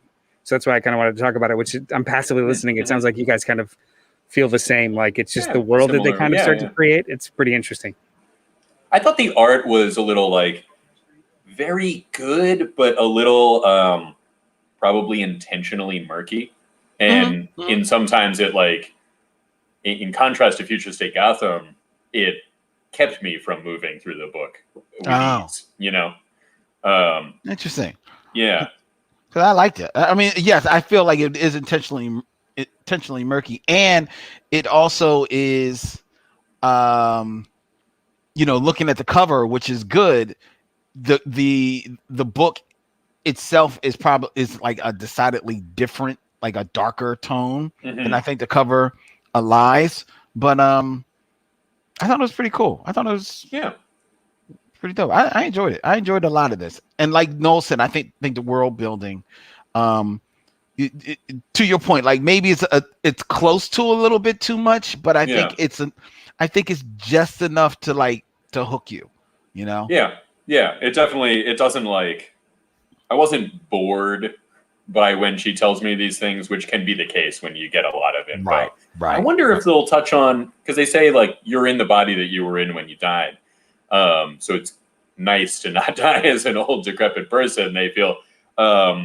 But I wonder if they'll touch on the kid, right, who is also in the body that she's in when she died. I wonder also if, I got to feel like one of the two of them is that Silver Knight, back and so, but who knows?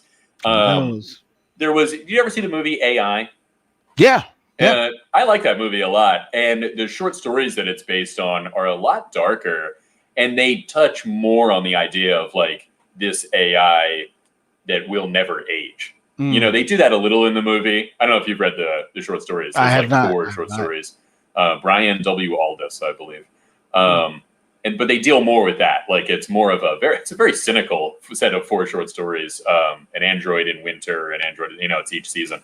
So yeah, I wonder if they'll go down that path at all in this story.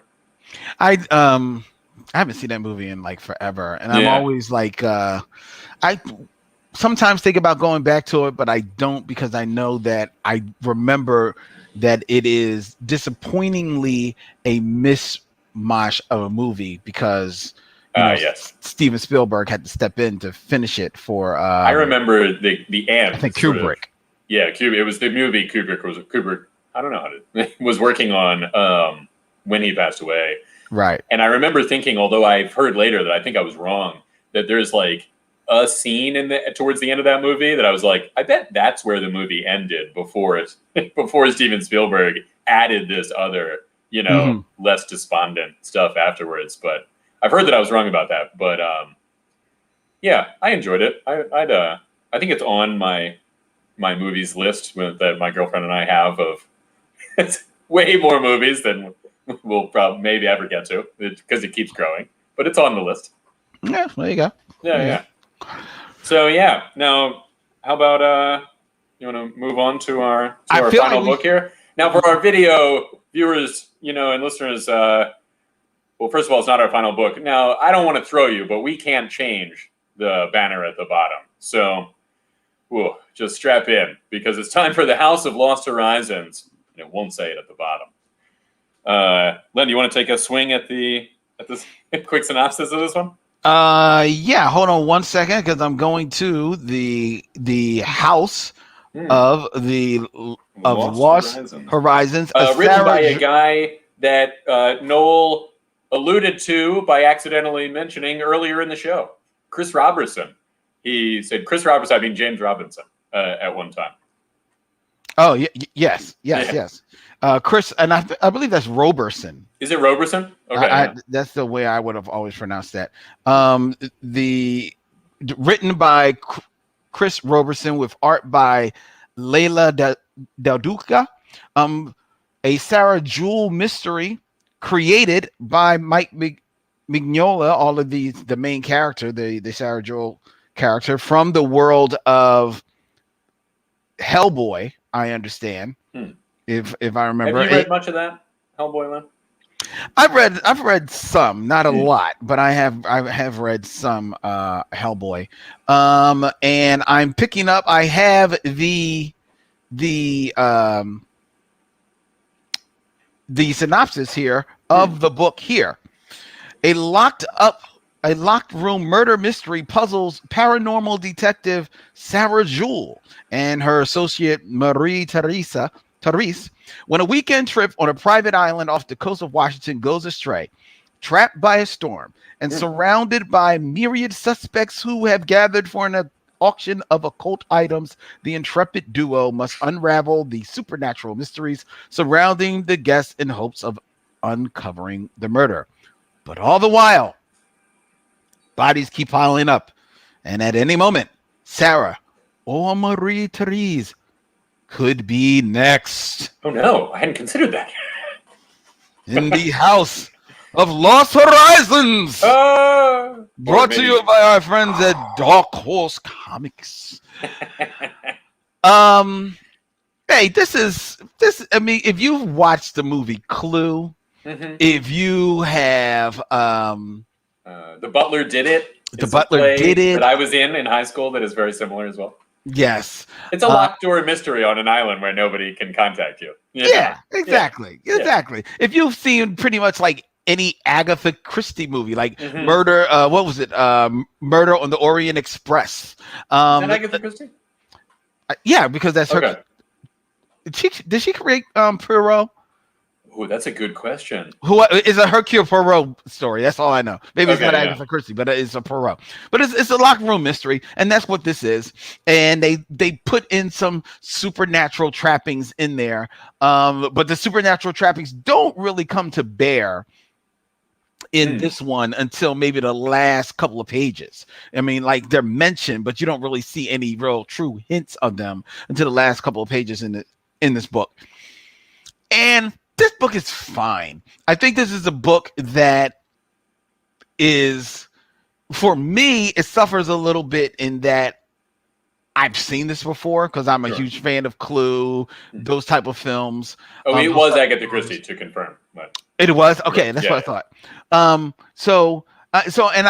I'm a sucker for those type of movies, so I've seen these before. So I know the story, the bits. You know what I mean? Like everybody's gathered, and you got a one by one. The detective got to interview everybody to find out their connections to one another and all this. Even somebody that the detective knows for a very long time. Exactly.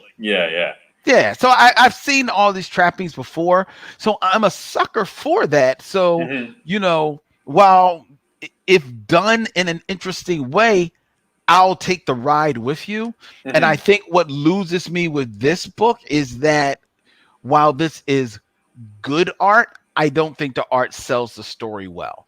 I don't think the art does the story any true justice and gives you either any true mystery or sets truly the space and the world in which it's supposed to be set in, or gives you anything truly dynamic by way of presentation. And the script as well is just very by the numbers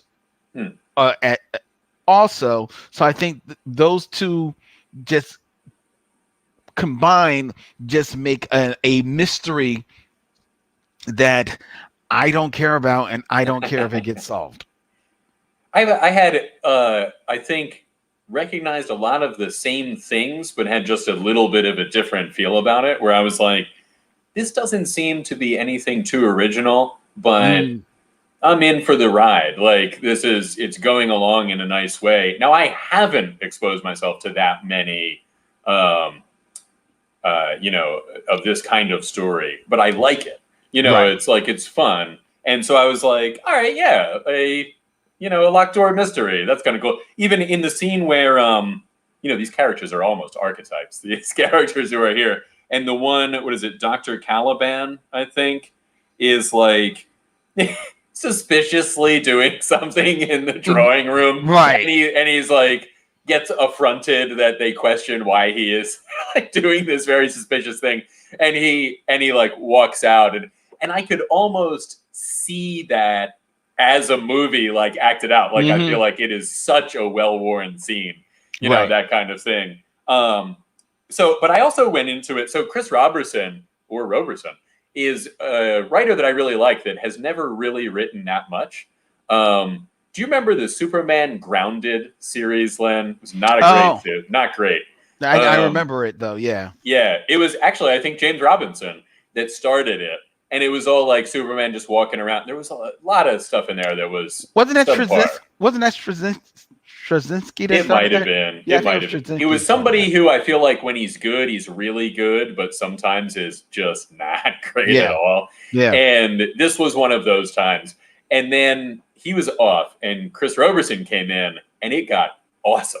Like it was really good. There was like a cool Superman Barry Allen meeting when he had just come back. Barry Allen had just come back. It was just like, actually, I think this was the storyline that was going on. When it ended, the New 52 was introduced. And like a super council of the, throughout time kind of thing was introduced. So I've always been like, give me some more Chris Roberson. Well, I used to say Robertson, so I wasn't always like that. But so I guess that also skewed me to be like, all right, let's see what he's got going on. But you're also right about the art in that, like, the art is well done, but it's a bunch of people talking to each other in a room or in a series of rooms. It's not, there is nothing that's done with the art to make that interesting. Right. You're just watching this kind of play out. Like I like the character drawings and all that stuff, but yeah, it's not much. So yeah, I probably wouldn't pick up issue 2, but if I was given it, I'd probably read it. You know what I mean? Like, I'm intrigued. I'm intrigued by it. And I wonder how much of this stuff has been established, like how much of this detective's characterization has been established in Hellboy before this. If we've ever seen her and this other guy that they seem to know each other, like interact before. Probably. But if I know anything, especially, I think this may have been her first book away, like of her own, away from the Hellboy universe. She probably has shown up on a page or two, and it's probably just been, like you said, filling the role of an archetype. The intrepid, older lady detective and her partner, and like some other story, and now they're kind of like, oh, let's put her in her own book. And that's like in Doctor Who, where you get Lady Vastra and her Dr. Watson character. Oh, those are great. Exactly. Those are great characters. They are good. Yeah. I'm sorry, it just got really busy. Hey, these things happen. That's what happens. What do you think about the House of Lost Horizons? I thought it was explicitly what it was. Cool. That seems to be everybody's impression. Yeah. Yeah, like it was so incredibly niche, and it's like, all right. I've never really enjoyed reading. This is kind of like the horror conversation. There's a lot, like I don't immediately am drawn to horror books. There's a couple that I've really liked, but it's not a medium that really, or it's not a genre that really works in comics for me, because there has to be rising tension. It's almost the same thing when it comes to murder mysteries. There's a lot of like other things that are usually in play with a murder mystery, like, intonations and scenery and stuff that's just not the same in a comic. Like for a comic, whole like everyone in a room together would be very different in a video. It would be incredibly different. And also too, there's things in like when it's full moving pictures, there's things that you could do to kind of like tip the scales, whereas in a comic book it has to be an explicit panel of a character making a weird look. Right. Or side, like it's just a genre that doesn't necessarily work for me all that much in comics. But with that said, it was solid. It was just cool. It was fine. I guess this is a character that's in the dark, or that's in the Hellboy universe. Has been in a couple of presumably, other. Yeah. Also, why were these people not? There are multiple staff there. Why was one of them not waiting at the docks to say like, "Don't go"? There's been a murder. I mean, it's not like the boats coming and going are not. It's like they have like the time frame, or the arrival time is like a day or sometime this week, not necessarily at 5 p.m. on Tuesday. High stakes. Although, did you notice? I assume this was done on purpose. The kind of blindness of the wealthy to the serving people, where the main woman is like, "There's nobody that lives here except for me and my main serving person." Yeah, like 6 other people. There's 2 other people. And then later in the book, she's like, "Nobody is here except me and this one other person." I don't know if that was purposefully done, but I think it was. Could be. Yeah. All right. Let's attempt to talk about the last book really quick. X-Corp #1. Okay. I think we've gotten in a habit of talking about the first issues of these Reign of X and Dawn of X titles, just to stick a toe in the water. So this is obviously by Marvel Comics, written by Tini Howard with art by Alberto Foch. Krakoa is for closers. The deals have been made. Mutant kind is safe on Krakoa as the Reign of X continues, What are the wants of the mutants who have everything? Leading the charge is X-Corporation, headed by CXOs Monet St. Croix, and Warren Worthington, a duo as cutthroat and ruthless in the boardroom as they are on the battlefield. But X-Corp needs more than just its figureheads. As Monet sets out to staff their team with some of the brightest and most deviant minds in mutant kind, Warren finds himself in a tense confrontation with one of Krakoa's first allies who wants to know the truth. On Angel's wings, will X-Corp crash or soar? So this out of all the books we read this week, this one took me the longest to get through. It was very specific, very dry, had some cute ideas. Was the concept itself is fascinating because the idea of Krakoa becoming its own society and then being recognized by the United Nations, which is powered by the fact that they're able to manufacture and deliver these drugs. Mm-hmm. It's a fascinating idea to actually like corporatize that, or to talk about, or to kind of like reveal the corporate side of money making when it comes to how Krakoa is sustainable. But this book is relatively boring.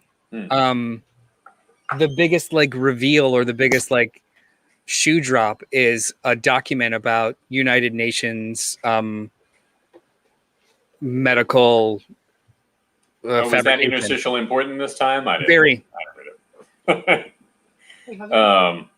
thought, even starting from the cover, like this is a pretty cool cover, right. Except, you know, and I didn't even notice the like their shadows have their kind of like they're superhero. Yeah, like, right. But also I didn't realize both of them currently have like a war within themselves going on kind of thing. Mm-hmm. And it says the like 1 milligram thing on the cover is a little like whatever. Yeah. You know, for issue 1. I also let me tell you, the one time during this book that I was like, maybe I'd read this book is when Jamie Madrox becomes one of the characters, because I think Multiple Men is very cool, and I like when he like has like multiple areas of expertise, like introduced in Peter David's Madrox series. You know that I think really ratcheted my interest in Madrox up a lot. Right. The corporate nature of it really annoys me, and in contrast to Hyperion, where I'm supposed to be annoyed by his like kind of worldview. These people doing their corporate-y things, many times I'm like, people doing corporate-y things. I'm bothered by this. So, yeah. And it was also, it was like not that quick moving. No. You know?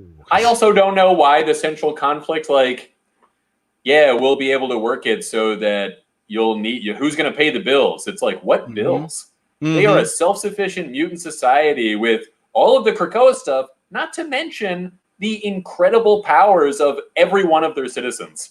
You know, you need gold. One of those guys can make gold. You need something to eat. I'm sure you got a food guy around. You know what I mean? Yeah. That's what I'd like to see is, I have thought this would be cool for a while. Like, what if the world was actually changed by, you know, there's like weather people that make their living by making sure there's good weather places, you know, like that. Right. Yeah, that'd be cool. Also, kind of doesn't make sense why Weather Wizard robs banks. Do you know how much he could charge for like sunny days? You know?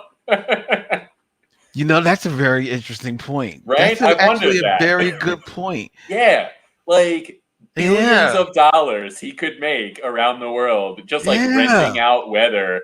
Or averting disasters, but he wouldn't even have to do that, you know, if he didn't want to. Yeah, there's so many of them. Averting the disaster. I mean, but yeah, think about it. Yeah, I just thought about that, man. Some baseball team. You want to make sure the World Series doesn't get rained out. Boom, that's like $3 million a game. You know what I mean? Wow. Yeah. Yeah. See, they're not thinking. They're not thinking. I know, right? See, that's why there's small time. That is exactly why they're small time. You know what? I actually one time I had this idea. Yeah, fuck this book. I had this idea. Let's talk about something interesting.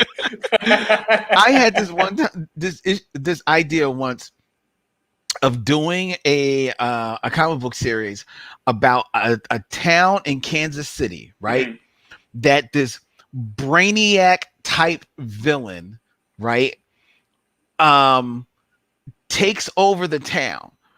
But before the heroes, find out that he's taken over the town, he has turned it into such a utopia that everybody who lives in the town is prospering because he's, found like whatever, type of industrial, thing that they've got going on that he can, to maximize the potential of the maximize town. Exactly.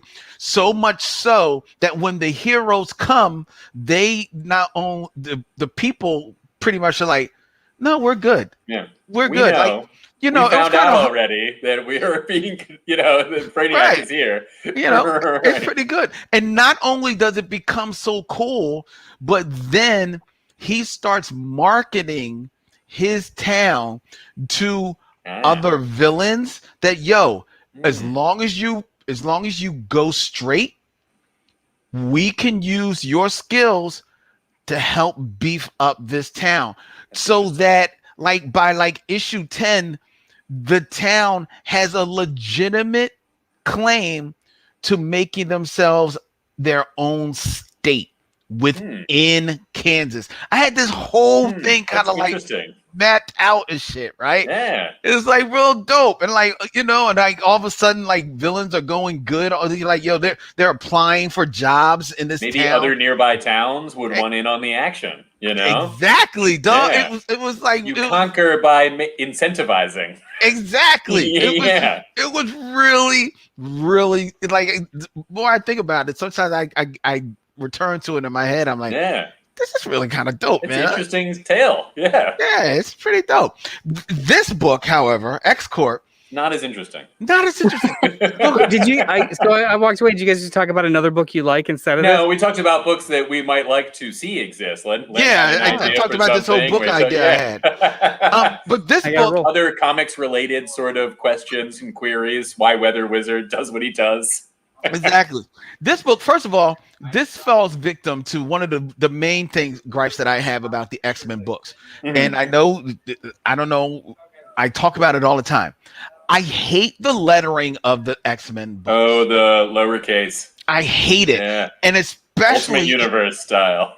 And especially in a book like this where it is so text heavy and it is so dry, that's another reason why it becomes so hard to read.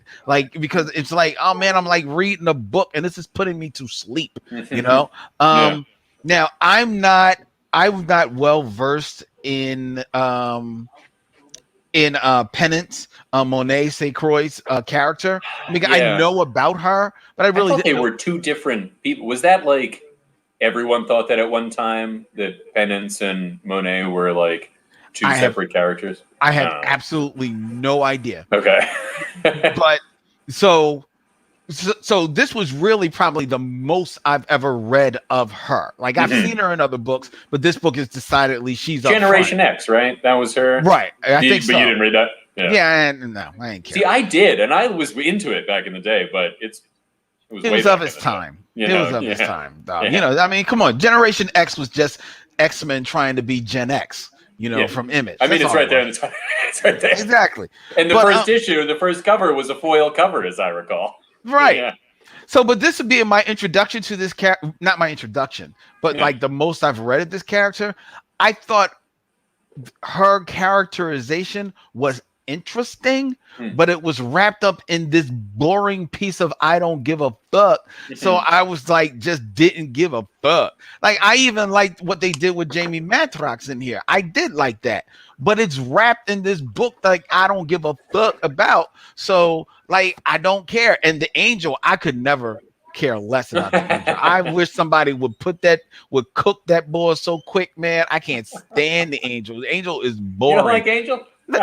Nobody likes Angel. There's nothing to do with the fucking character. That's why everybody clowns him. He's a jerk. He was a jerk. He was a jerk when he was with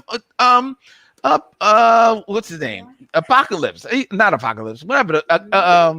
whatever the big blue. Yeah, Apocalypse. Yeah, Whatever. Apocalypse. That's when he got with the metal wings and the blue skin. Yeah, he was a jerk then too. Like, well, he was the horseman of death at the time. So I step away, and we're just dropping hot takes.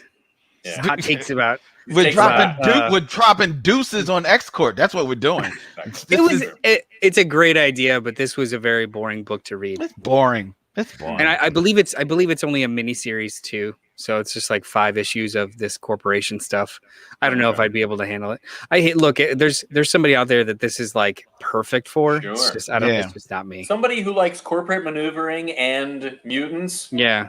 Get this book. Like that. Somebody that watches watches TV shows about awful conglomerate owners. Yeah. And how they cheat everyone. This is the X-Men book for you.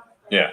Yeah. You're right. That's exactly what this is. This is like maneuverings and rollouts and news PR stuff and what. Well, there's a contingent of entertainment that does that incredibly well. There's shows like Succession and documentaries about all that jazz, and that, like, even The Social Network, the second half of that movie, just super fascinating. But it was when I was working in a movie theater and not going to watch movies. But I don't really care about, like, this is like this whole series could have just been like an interstitial or a scene in a different X-Men book. That's what they should do with their black and white interstitials. That's honestly that's half of the X-Men line right now. Like, it's just taking one idea and just going for it for 12 to 25 issues, and like, all right. Yeah. But the thing about it is, if the core idea is not for you, then that's just a series I'm not reading. Right. Like, that being said, I will say that this is good art. The artwork. The art is good. I agree. Other than Fallen Angels, which we don't talk about. Yeah, we don't talk about There has not been a single X book that has not been competently put together. Yeah, that's true. All of the creative teams have been top notch. Like, Marvel is putting effort and money into the X universe. Yeah. So it's like, as soon as these books launch, there is a high level expectation of this will be like it's going to be good baseline. And then whatever they explore is what's going to be like where your mileage varies. No corners cut. No.